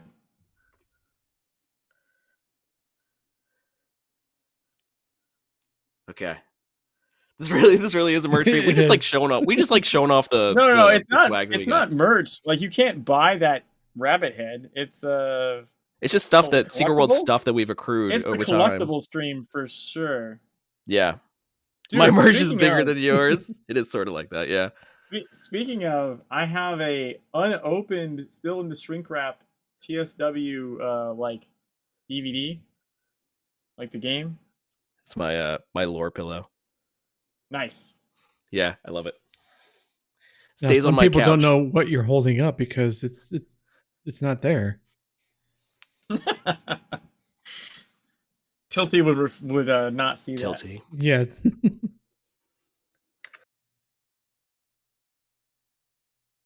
I need to talk to him.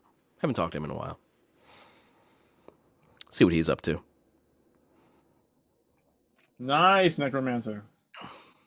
I got the covers for chapter 4, 5, 6 blown up to movie poster size hanging in my room and some Kingsmith drug concept art hanging in my living room. Nice, dude.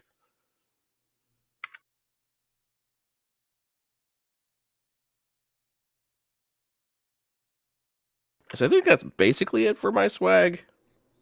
Or no, I've got a couple of like masks. I've got like face masks that are Secret World. The littlest waifu pillow I've ever seen. Oh, you got a disc plate, Bomber. Which one?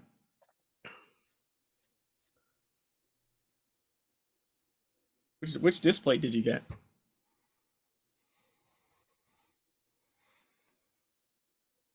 The gang? The gang. That sounds like an Always Sunny disc plate.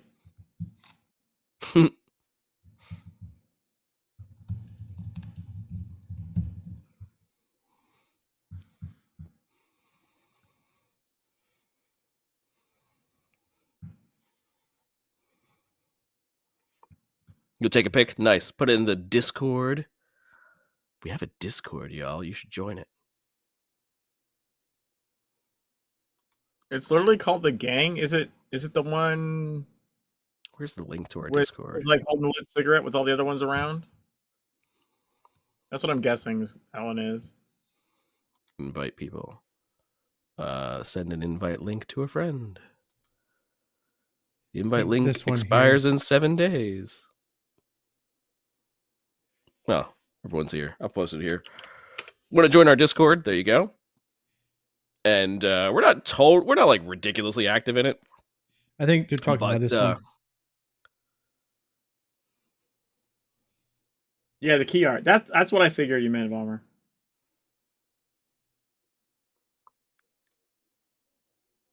But if you join it, you'll be able to see when we're going live. Cool. And poke us from time to time. I don't know. Do what you want. Do so gently. No hard pokes. Hey, whatever you're into, man. I don't judge. Gently but firmly.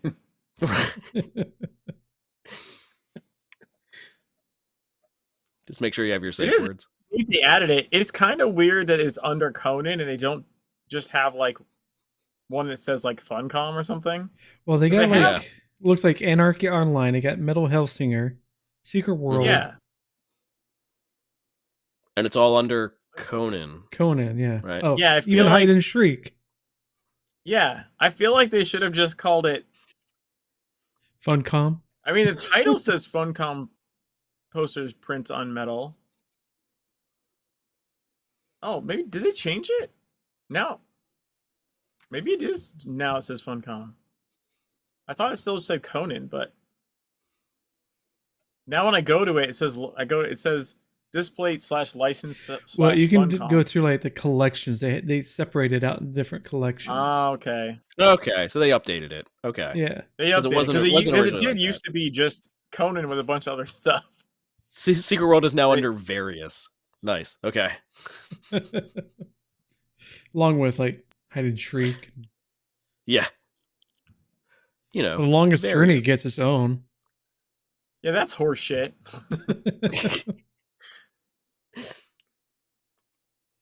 Be like, sure, Longest Journey's cool. I get it, but does it need its own? What does Longest Journey have? 4? It has 4 plates? There's more plates in Secret World than that. I think Secret World has 3, doesn't it? No, it's got 4. No, 1, 2, 3. No, it has 4. I mean, if you count Hide and Shriek, maybe 5. Maybe. What? Are you counting the chipmunk? Yes. Yeah. That's why you're wrong. It's 3. It's 3, the park, and hide and seek.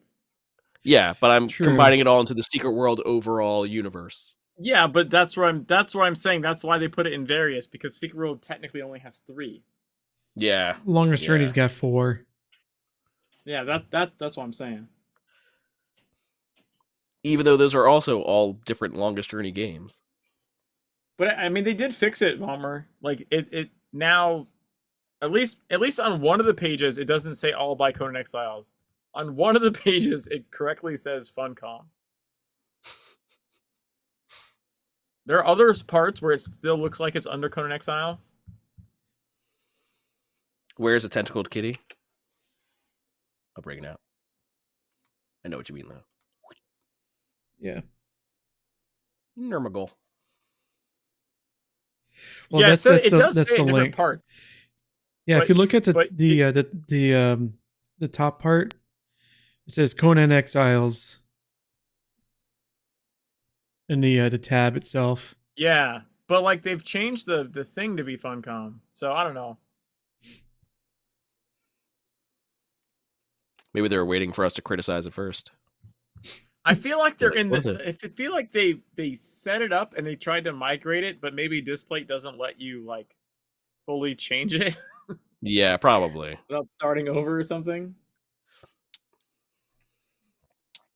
But what I'm saying, Vomer, is like if you look at the address, right, it doesn't say like license/Conan. The directory says Displate/license/Funcom. And then when you go to that artworks part, it's Funcom posters print on metal, not like Conan Exile print on metal. So like, depending on the angle of the shop you view it in, it does seem like it's Funcom umbrella, even though the title is Conan Exiles. Yeah, exactly. No, I get it. It feels like they tried to adjust or like pivot. But they haven't been able to fully convert. I'm guessing part of that might just be you're like locked in to like what you made the shop as in the first place. Yeah. Yeah, it's probably we can add some more stuff to it that we actually own. It's probably more of a Displate, thing. Now that's my guess. Yeah.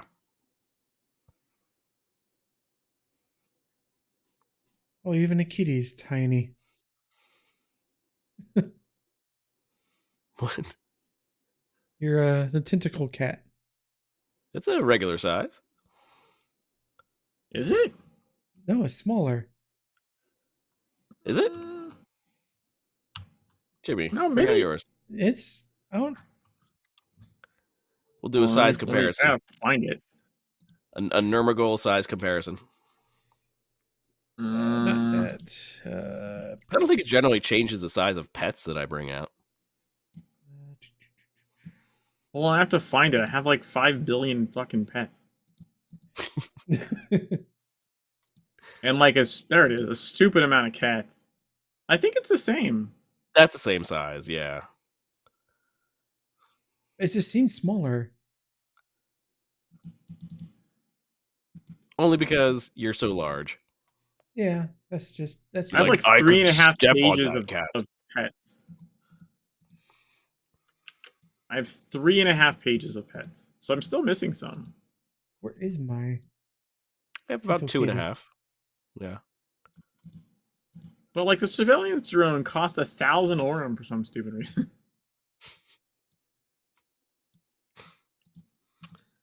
Let's see. So we do have there's some more news. Not much more. It's basically Conan Exiles and the tabletop. Conan Exiles had a new update March 25th for lots of quality of life improvements. They made adjustments to stamina, exhaustion, and the addition of a compass. Ooh. Lots of other quality of life changes. They made basically like almost like a Conan Exiles rebalance. Basically, they've threw a lot into basically updating Conan Exiles to last more perpetually, as most of their work effort from here on forward is going to mostly be Dune. There we go. We got 4 kitties out. Look at them kitties. just being kitties. Also, there's currently a Conan Exiles Twitch drop campaign going on. From March 25th to April 9th, it's already done. You could have gotten the Blood Crystal Katana. From April 16th, currently going on, to April 30th, you can get the White Rabbit. We need a survival game called Secret World Exiles. I'd play it. Secret World Exiles. Secret Exile World. And then from May 7th to May 21st, it's going to be 5 Watcher furniture items. Whatever that is. I guess we'll find out.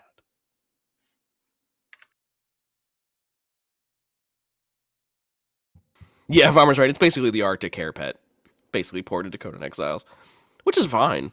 The thing about the Arctic hare, or the thing about the White Rabbit pet, is that it's not like only around during this time of year.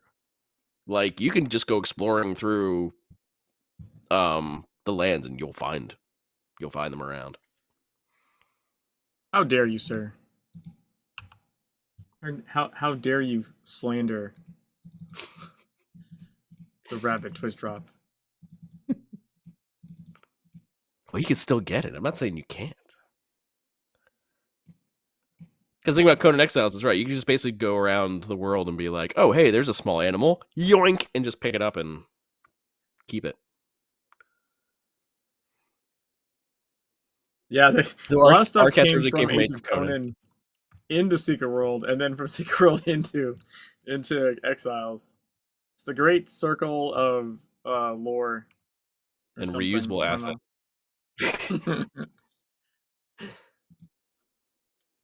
That's why, yeah, I don't get when people are like, oh my gosh, they reuse the assets. Like, who cares, dude? Man? FromSoft is like the fucking master of that shit. But like, the thing is, that shouldn't be a problem. Like, it's also reusing asset. Here's my biggest problem. People use the term asset flip. That is incorrect. Reusing an asset is not the same as an asset flip game.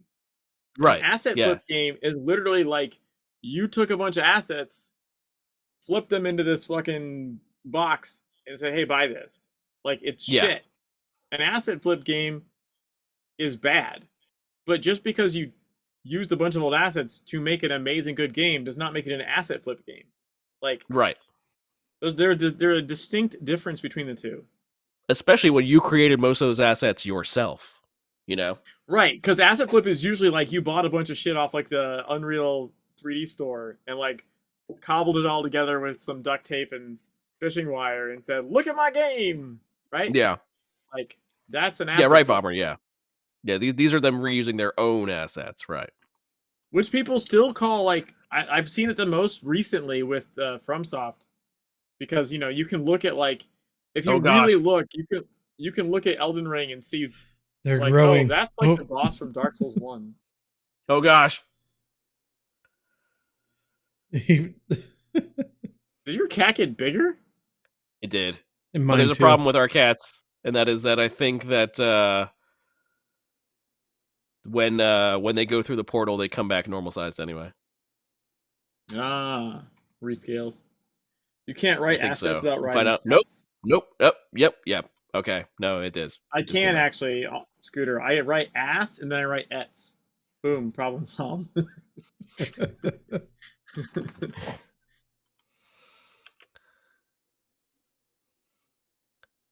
Also, I might potentially disappear. There we go. Be watching an Exile stream on the other computer now just to get my rabbit drop.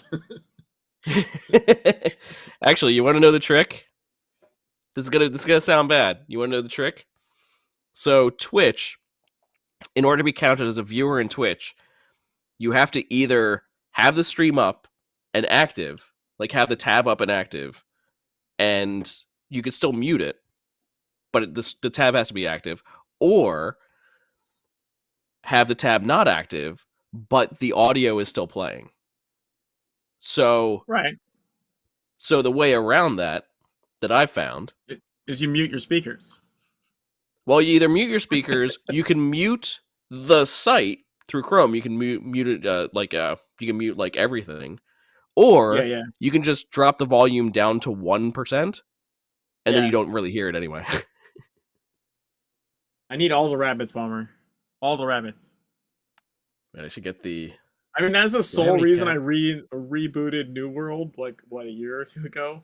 Was I was like, oh, there's a bunny head for Easter. Let me go hunt bunnies for like 2 days. I was gonna say, I thought I saw they brought that back for this year. Scooter. Well, this is where you get the secret world drops. You know, that don't exist. Didn't we have drops like a year or two ago? You try that, but the tab goes inactive after a while if there's no audio and stops counting. That might be a setting in Chrome. There's a setting in Chrome. Fuck, that God says, damn it, Vollmer. Let me find. I gotta play Warframe again. Warframe, bunny ears. Now it's on my to-do list. God damn it. Like I do believe that is yes, I think it's under settings, performance, memory.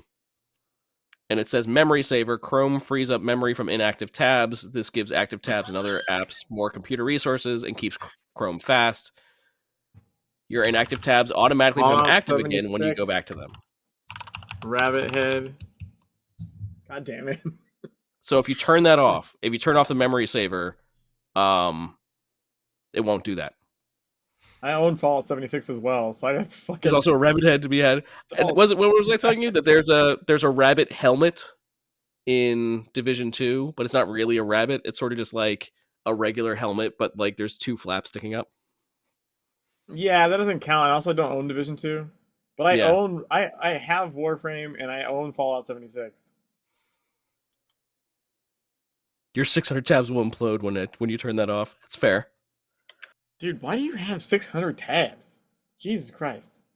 That's why I said I got it. I got it for you. You don't have to get it yourself. I got it for you. And I also have a screenshot of it. Let me find that. The worst ADD ever now. I might be a day or two late to get the eggs, to get the rabbit head and Fallout 76. You know what? That's fine. I don't have to install it then. I'm not bad. Makes a choice if easy. I've already missed it, that's fine.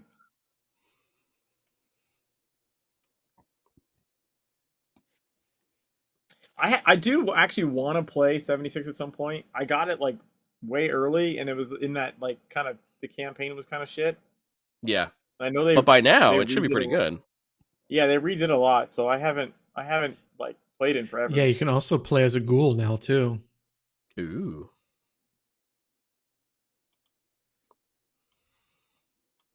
Well, I got the rabbit ears in Warframe, right? And then that was back when they would take them. I didn't know this at the time, but there you go, Jimmy. They took away your rabbit ears when the Easter event ended, back when I got them, and I was pissed and uninstalled the game. And I haven't been back to Warframe since. But my understanding is now they're permanent. Lord, Kitty. So I will go throw Warframe back on the PC and get me some permanent rabbit ears. I want to try out Warframe. That's one of the ones on my list. I was playing it. I was playing Warframe, and I got my ears, and then they took them away, and I said, fuck you, and uninstalled the game. My problem is every time I watch someone play Warframe, it just doesn't look interesting. It's so very fast-paced. It's just like... And they zoom in like way too close to the character. Yeah, you're watching people like stream like dungeon runs and shit though. Like if you were to play Warframe, you would probably enjoy it. There's a lot of and that's what I think because I've heard a lot of good stuff and right there like the story's good and whatnot. It's like actually I might like it.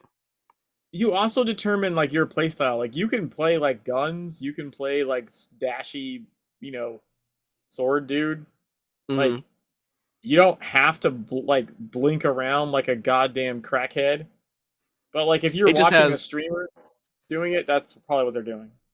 Like it just has that same problem that I think ESO has, and that is if you watch it if you watch somebody streaming it, it does not look interesting.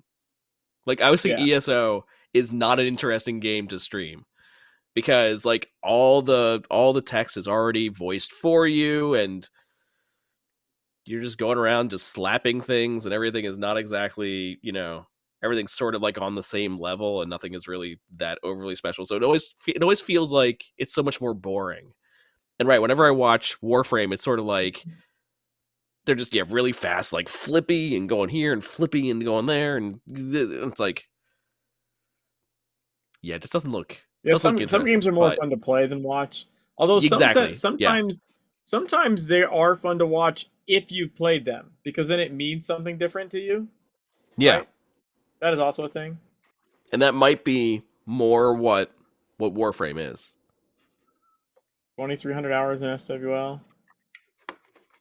Yeah, I broke 17K hours. I broke 17K this a while back. So right now I'm only updating the number every time I break another 1,000. That's when it's worth it. I am almost up to in my own tallying. What am I up to? Like 400 days played. I keep track of more. No, 300. 300. But like, but in 17,000 hours, I had not seen doppelgangers get their clothes blown off until last. No, week. that's a new one. Always something new to discover in Secret World. The doppelgangers spawn naked. It's a good kitty. It's a good kitty. So that 17K is including TSW hours, right? Because Steam like sees them as the same thing, so that includes TSW. But then it also includes the manually added like non-Steam accounts, right? Mm-hmm. So I have like a spreadsheet for like what my actual hours are, because Steam is only tracking Steam. Yeah. But by the way, even Steam is 15K by itself. So if you go look on Steam, I show 15K played. I've got 2K more than that in like non-Steam accounts. I got 24 days. You can do /played, but you would have to do it on all your characters if you have multiple characters. Yeah. I don't know. So I have to do it on all my characters on all my accounts. Like on this character, I have 24 days. I'm up to 39 days. On this character? Jesus Christ, dude. Well, on this character, I have... Okay, because I have the mod that shows your character name. 953. Right? So I can see right now my playtime on Jimmy alone is 5,975 hours on just this character. Yep. That's just Jimmy. Right. That's not like all the challenge runs, right? That's literally just Jimmy, and just Jimmy in SWL. So if I go /played, what does it say? It says 248 days, 23 hours, 43 minutes. But see, that was my when I created my spreadsheet. That was like my like I had to think about how I should I need a spreadsheet to follow my playtime is a phrase I'm sure your wife loves. Sure. I highly suggest it though. Use spreadsheets. It's great. But yeah, like I had to think about like what I consider like valuable playing time. Like we're here now. Jimmy, you're not necessarily included in this because I know you're basically like you. I did my faction missions while we were doing this. Exactly. Yes, you actually make it productive. Me and Waffle don't necessarily make it productive. I can't. Oh, we're productive. Sit still this long without doing something in the game. Right.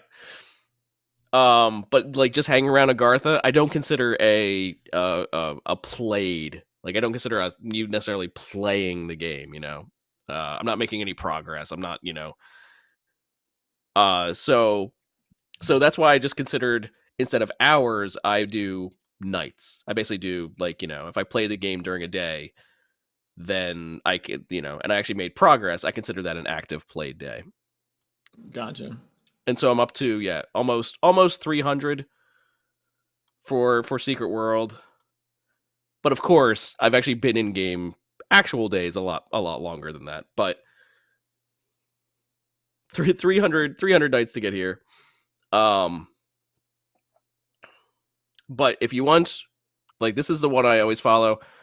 Armored Scooter, you said you had 2,300 hours. A full-time job, 40 hours a week, for a full year is about 2,000 hours. If you want to put that time into perspective. I don't sleep a lot is all I'm going to say. So I started the spreadsheet of, like, I have two spreadsheets actually. I have the one for the hours and I have one for the accounts, because I have to track them for the anniversary logins. Yeah, and I have to track them so I don't forget like their names. Mm-hmm. Because I have. Yeah, it'd be hard to remember all that. Hold on. I have 12 Funcom accounts plus the Steam account. So I have to keep track of all the different accounts and all the different characters on all those accounts. I think I have 28 characters now. Nice. Which means the anniversary logins are gonna suck ass this year. I was like, don't you do something like you log into like a lot of them? I only really do that like for the anniversary so I can get the epic keys to do giveaways with. Right? Like that's why I do. I don't even do that for me. Like I do that just so that I can like run a giveaway and like give away all the epic key contents. Right? Right. But I swear to God, it takes like an hour and a half to log in all the characters every day for stupid login war. It's so you gotta, long. Like, load the game, log in, hit claim, exit, load the game again, just with a different name and different password and different. Oh yeah. I mean, it takes a few minutes for the game to load, right? Like it has to launch, does the patcher thing, right? Mm-hmm. Like verify RDB or whatever shit. You load it, you log in, you claim, exit. It's got to load into Agartha, right? You got at least one loading screen. But I think the raffle went pretty good last year, if I remember. I think Future Tech Cash was the pick of the day. We always said that's why they brought back the Future Tech Cash. Yeah, 100% it was. They're like, oh shit, yeah. Everyone really wants this one. They're like, everyone wants a Future Tech Cash? When was the last time we had that? It's like... Never. Never, yeah. I think it was one time, I'm pretty sure, prior to that. They're like, Ocho's just a maniac for hoarding for so many years. Yeah, for hoarding lockboxes.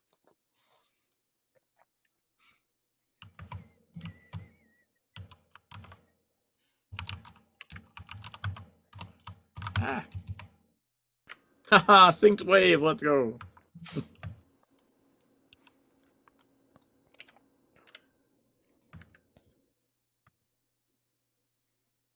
But yeah. That's a big cat. It is.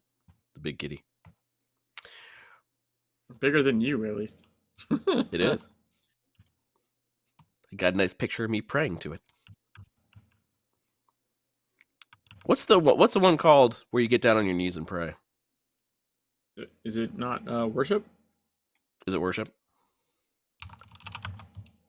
Yeah, it's worship. I'm looking through the emotes, but it might not be there. Steam play is counted while the client is running. If you go in-game challenge menu, you have the active playing time without loading screen. Okay.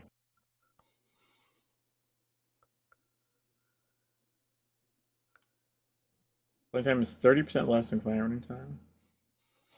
I can believe that.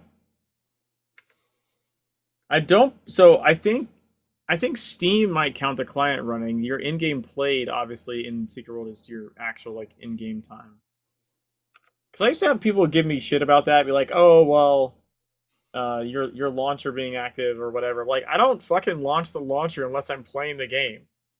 The launcher accounts for like, I don't know, 20, 30 seconds whenever I actually launch the game or something. Right, it's negligible. And I'm not like, this is the most I hang out in Agartha, and I have left like 3 times. Yeah. Like, I'm not a hangout in Agartha person. We are. I'm not. Well, technically, I could be playing. I could play Tetris right now because I have the Tetris mod installed. That's what you should install that, Waffle, so you can play Tetris or Gridris while we're doing the stream. You've seen that, right? Mm-hmm. Waffle? Didn't you have it? No, yeah, you did. With your inventory. Mm-hmm. Yeah, it's a mod that Fox did. Like, you make a new inventory window. If you have the mod installed, you make a new inventory window and you title it Gridris, and it turns into like a Tetris inventory game. Or if you title it, I think Aegis, it turns into like a Candy Crush kind of game.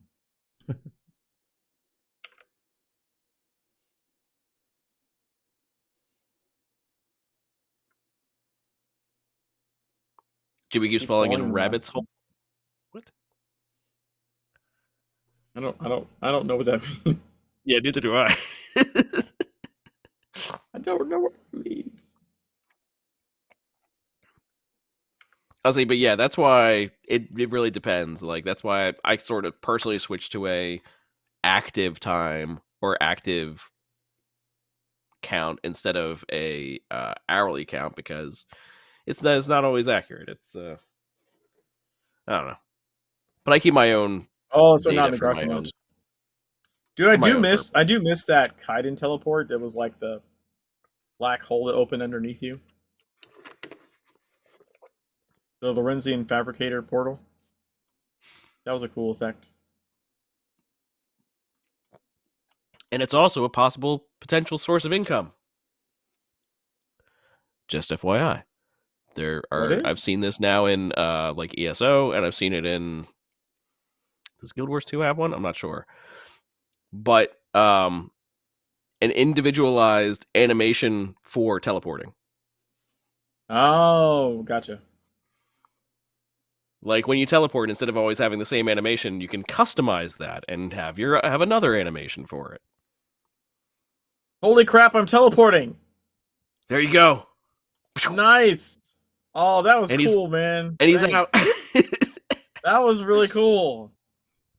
And he's back. You know what's really great about that, though? Like, I legitimately have that item in my bank.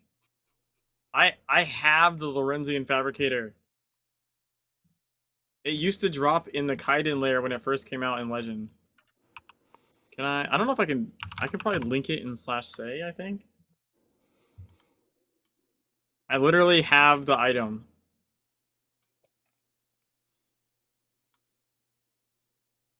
Nice. Lorenzian Fabricator V2. I only have the base inventory slots of 35. And I only have the base bank space. But I have kept that Fabricator the entire game. It doesn't do anything, but I love it. It's like holding on to like one banknote or something. I mean, except that it's way more rare. I don't know how many people got it in the lair back then, or if they did, how many people bothered to hang on to it.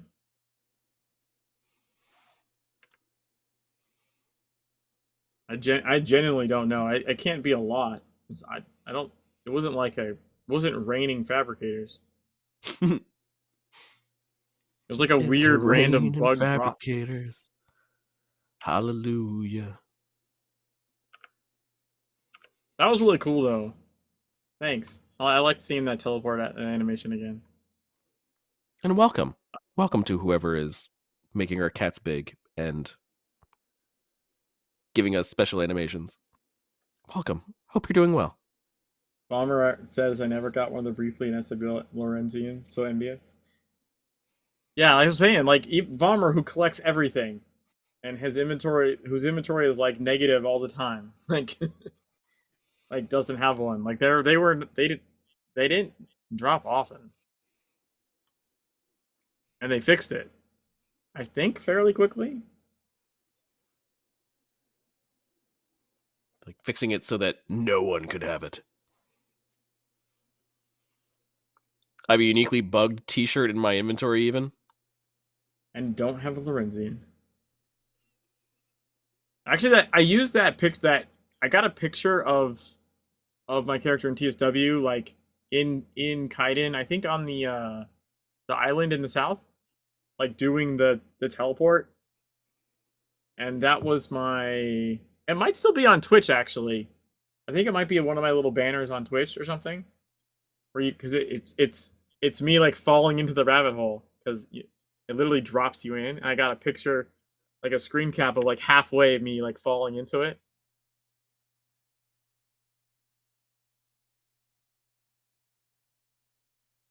I'm pretty sure it's on one of my panels still, but like the thing is, no one can really see your panels anymore. I mean, they can, but it's like a pain in the ass. So I think most people don't. You have to go to like manually click the about section or something. Of your panels of like your like when I do like inspect. You know what? No. I changed it, I think, to make it fit the square. It's from the original picture, but you can't see the original portal anymore. That's a bummer. Boo-zoo. Boo-zoo. What other news do we have? All right, we did Conan Exiles. Oh, the last was a tabletop. Tabletop Secret World for Savage Worlds is now on Fantasy Grounds, which is a powerful virtual tabletop. You can pick up that for $20 to be able to play virtually. And Starbreaker Star Marines by Star Anvil Studios Kickstarter is still ongoing. Just thought I'd mention them anyway because they've been doing all the Secret World stuff, so why not say anything else they have? They're up to $6,000 so far during the Kickstarter, which it's fully funded because their funding goal for that was only $1,000. So nice. So they fully funded that. It is a setting supplement for Starbreaker RPG using Savage Worlds. So if you're interested in anything else that Star Anvil is doing, we do appreciate what Star Anvil does. So why not give them a little extra, even if it's not Secret World related? But they weren't looking for much, maybe because it's a supplement for this one. They were looking for 1,000, and they got 6,000. So awesome. In my own personal news, I have been trying to get more into my local tabletop RPG scene, which is surprisingly robust, considering. Like, I found that a local church near me hosts a convention every year, like a tabletop convention.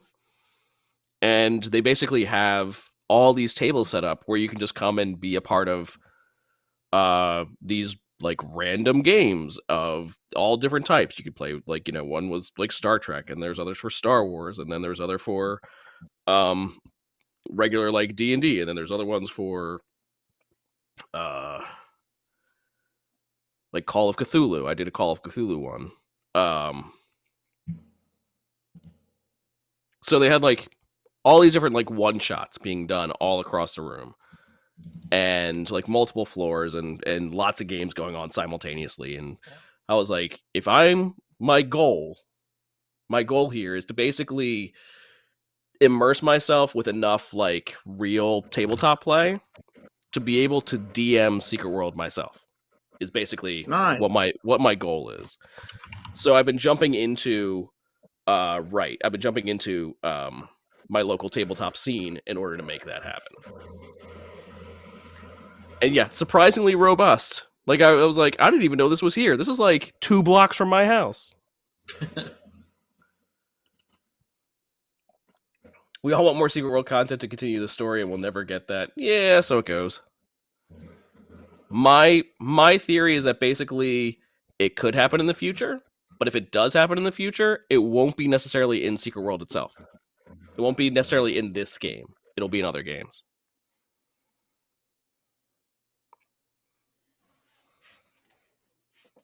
It'll be in like Secret World 2 or something.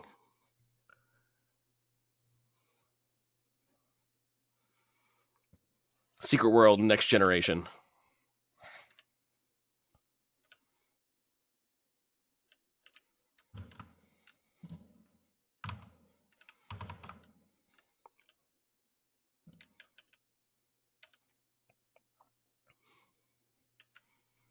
That's my guess anyway.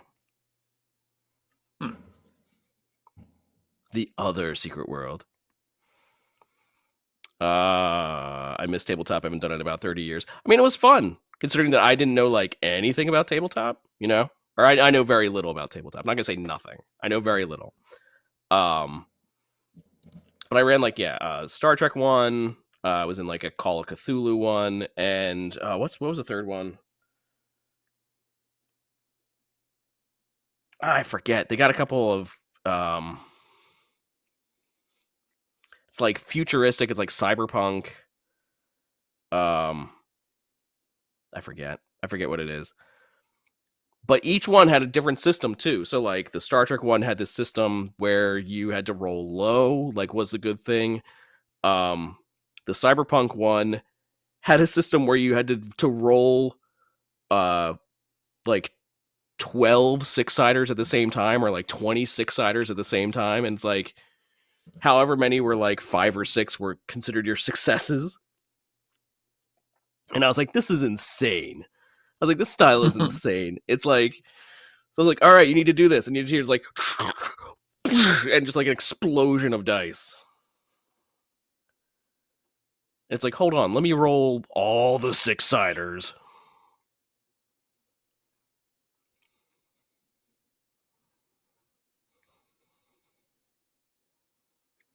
I did one adventure where the team fought a literal night terror. The only way they could actually interact with the monster to fight it was to fail will saves and get terrified. Interesting. But I was basically like, yeah, the more different GM styles I saw and the more different whatever I saw, that, you know, just the more experience I get, and it's all gonna lead to me feeling like I have enough behind me to do a Secret World tabletop and DM it myself. For not. But I kind of want to kind of test out Secret World with like these people who have like never heard of Secret World before. You know, I kind of want to test it out with them and be like, you know, so to have the surprising stuff like, oh, when you die, what happens when you die? You know, like have that be more of a surprise than to I don't know how they'd see that. I think it'd be interesting. Right, and then get your new tabletop players to play Secret World. Yes. Because if they're like, oh, is that what this is? And be like, well, the game's still around. You could play it, you know, you could play through it solo. It doesn't have to be, you know, you don't have to play it like an MMO. You could play it like a single player, if that is your choice.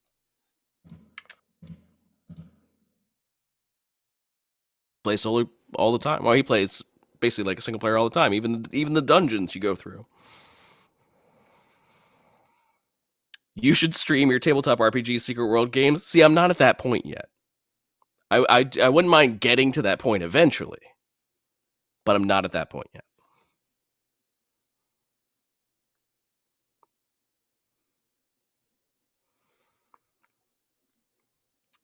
I think the problem with the development of Secret World is that they keep trying to do original missions, and at some point they just run out of ideas. I don't even know if that's the case. No, I don't think so. I don't think they ran out of ideas. They had they had a whole book. They have plenty Secret World of ideas. does have some of the most imaginative ideas. I don't think they necessarily run out of ideas.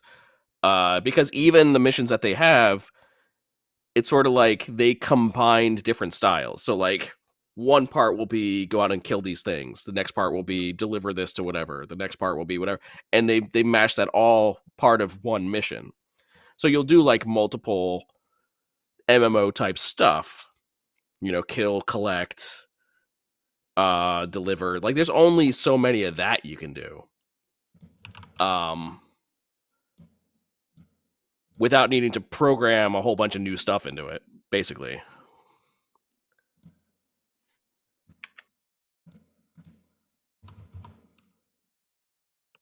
But, so I don't think they necessarily ran out of ideas.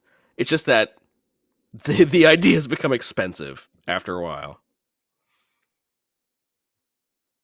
Like, we want to do this, which would entail, creating this whole new UI for blah, blah, blah, blah, blah, blah, blah. And it's just like, yeah, that's a lot.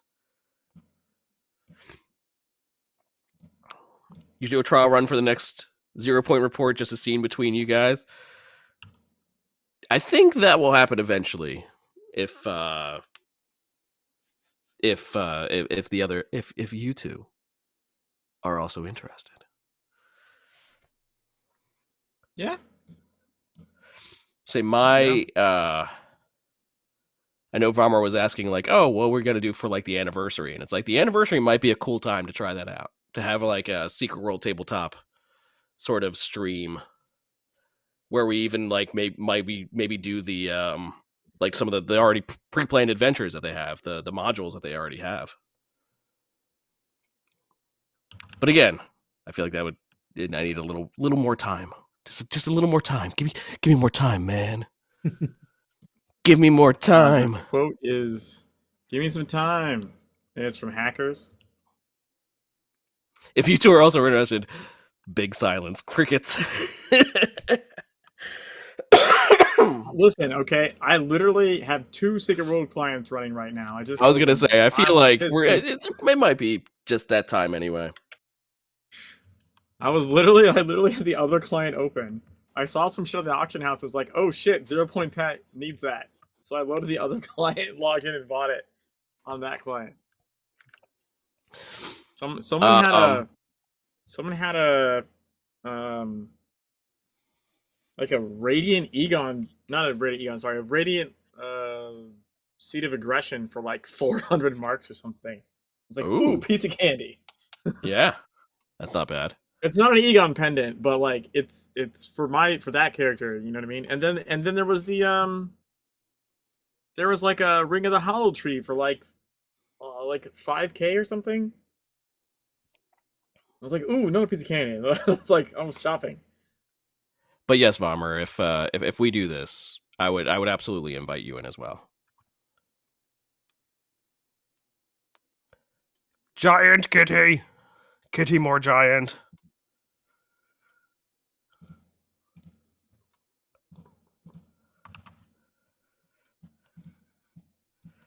Who's a big kitty? Who's a big kitty? That's a big kitty. Well, everything's big compared to me. So yeah, if that's all, I think we're good. Do you guys have anything else? No, I don't think so. No. Not that I can. We pretty much went over everything, I think. I finally got a charisma agent equipment from the exchange for my main. Nice. Yeah. I'm still working on ideas for the next run because 0 Point Pat's not going to take a whole lot longer, honestly. Yeah. Like I just finished Akhenaten. I'm in Transylvania, and Transylvania is like a goddamn slingshot, right? Yeah. Like,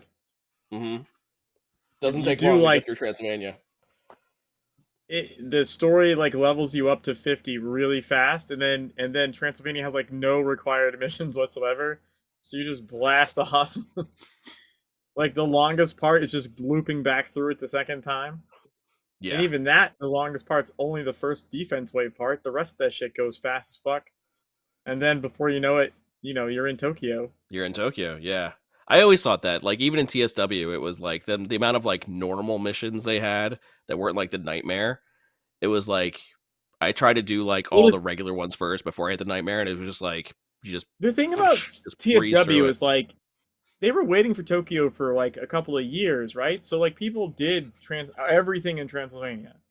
But if you're a new player, like there's no big incentive to like do all that stuff. And it's kind of worse in Legends in that regard, because the other zones got much more like integration and polish in the lead up to the relaunch.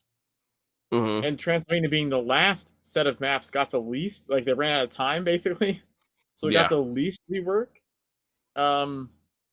So like by the way, the single biggest drawback is when you reach that part in Venice where you run into what's her face, and then that's that big red screen where she recognizes you and you recognize her.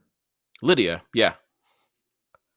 Yeah, you don't have to do any of her missions to progress to Tokyo. Yeah. Or to Venice. So there's lots of Legends players get to that and have no fucking idea what that cinematic means. Like at all. Yeah, they're like, who is that? Yeah. They literally needed to make the Lydia only has 2 missions. They needed to like integrate those into the playthrough for Carpathian things, right? Like as part of the story. It should have been like must do selected memories or something, right? Or the one where you fight her with the helicopter explosion at the end. Like one of her 2 missions needed to be mandatory for that fucking scene to make sense. True. That was a big miss, honestly. Yeah, it's a bit of a what do they call that? Not a loophole. It's sort of a plot hole, I guess. Yeah, it's a gap. It's a gap that would have been that hard to fix, realistically. You just have to hook the mission into the chain. Unless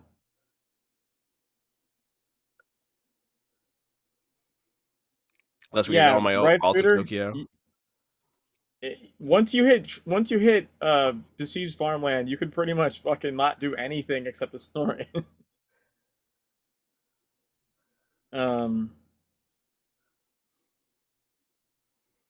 I think you might have to do like 1 or 2 missions, but depending on your level when you got there, till you hit like the last level gate. But it's not much, and you probably already over level it, honestly.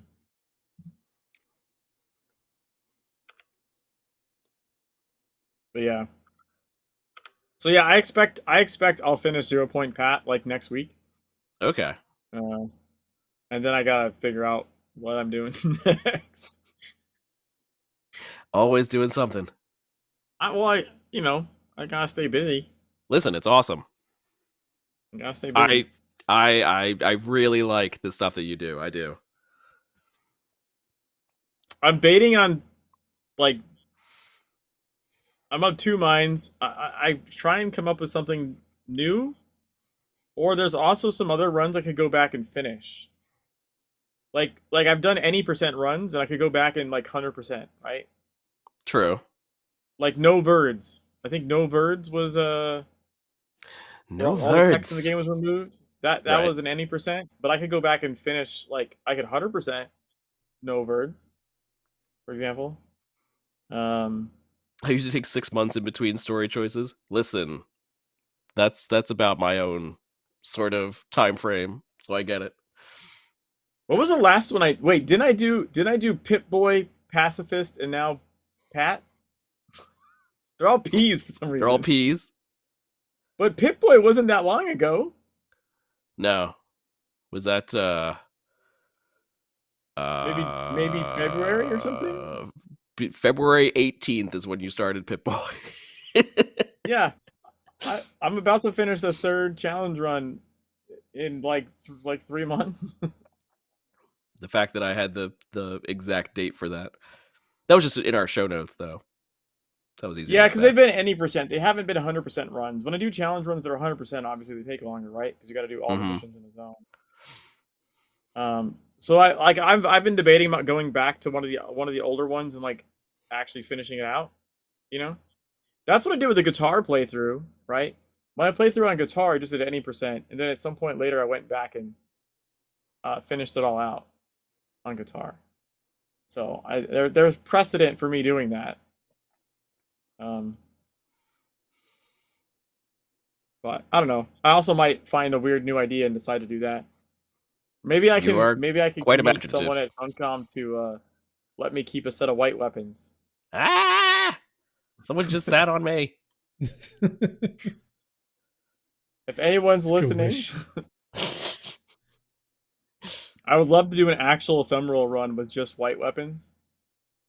That would be to somehow fun. Get Jimmy the white weapons that are in the introduction. Yeah, they have to spawn them on you like post the intro. Yeah, and somehow make them. I would do that if I could tradable. get that. If I could get that on a character, I would. That would be the next thing I would do for sure. Are they bound? If you equip them, yeah. Okay. But the problem is, like, when you leave the tutorial, it like wipes them from your inventory. Yeah. Or from your character altogether, no matter where you decide to stash them. So. I'll say because if they weren't bound, then like. They're equipped. They could spawn them on you, whatever. Them. Yeah. And as soon as you equip them, they're bound. I don't believe there's a way to get around that part of it. The trash weapons that'd be a lot more work. But I know they can be spawned because I have a set on ephemeral. I got spawned on me in Tokyo.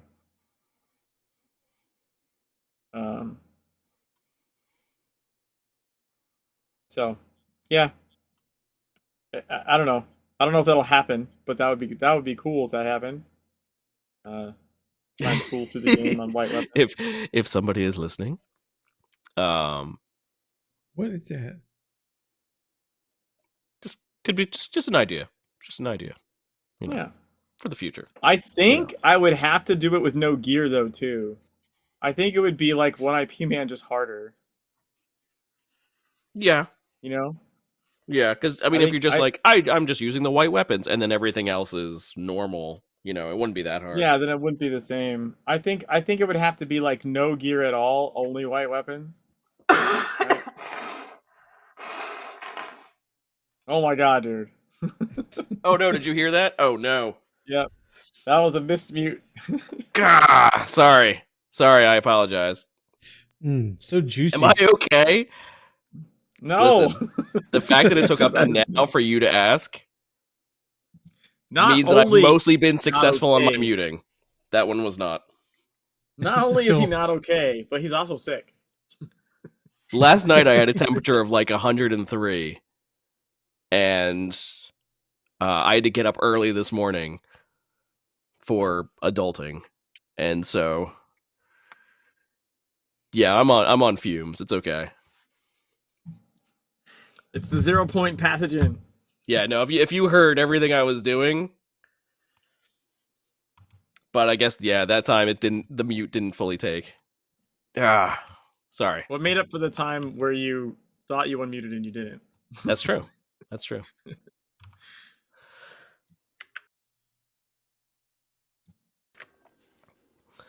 Anyway, I just now saw your picture with the ears.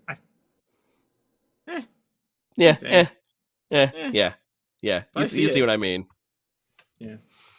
All right, agents. This has been morning for adultering. What? I got this morning for adultering. Yeah, don't tell my wife. Expose. Agents, this has been the 0 Point Report, strain 101-DPO. You can catch us recording live Thursday nights, usually first and third, or just the third. That's what we've basically been doing. Thursday nights, when we can, around 9 p.m. Eastern time, here on the 0 Point Report Twitch channel, where you can also join us and chat with us while we do the show live, or download our show wherever podcasts are found so you can listen to us on the go. Jimmy, where can we find you online? JimmyTheRabbit.com. And you do stream on Twitch often. And stream on Twitch and YouTube. All the links are on the .com. Yeah, but if you go to JimmyTheRabbit.com, you'll find it all there. Ooh, I'm portaling again. You are? Oh, there you go. And you're back. 2 Ton Waffle, where can we find you online? You can find me anywhere and everywhere. You can't stop the Specific. signal, I like it. Yep. Twitch, YouTube, Blue Sky, Mastodon. Ooh. Okay. It's happening to me. Ooh, it was fun. That was the other port. The buzzing bee teleport. And I'm Ocho, and you can find me here on Twitch, on Blue Sky. All links at Linktree/Big Mikey Ocho. You can get in touch with us by engaging with the show on X at 0 Point Report or Blue Sky, checking out previous shows on our YouTube channel, and joining us on our Discord server, both named the 0 Point Report. So from all of us here at the 0 Point Report, we want to thank you for tuning in and wish you all the best from the secret world. Have a great night, everybody, and we'll see you next time. Bye. Bye. Big kitty. You can't stop the signal, but the stream is about to end.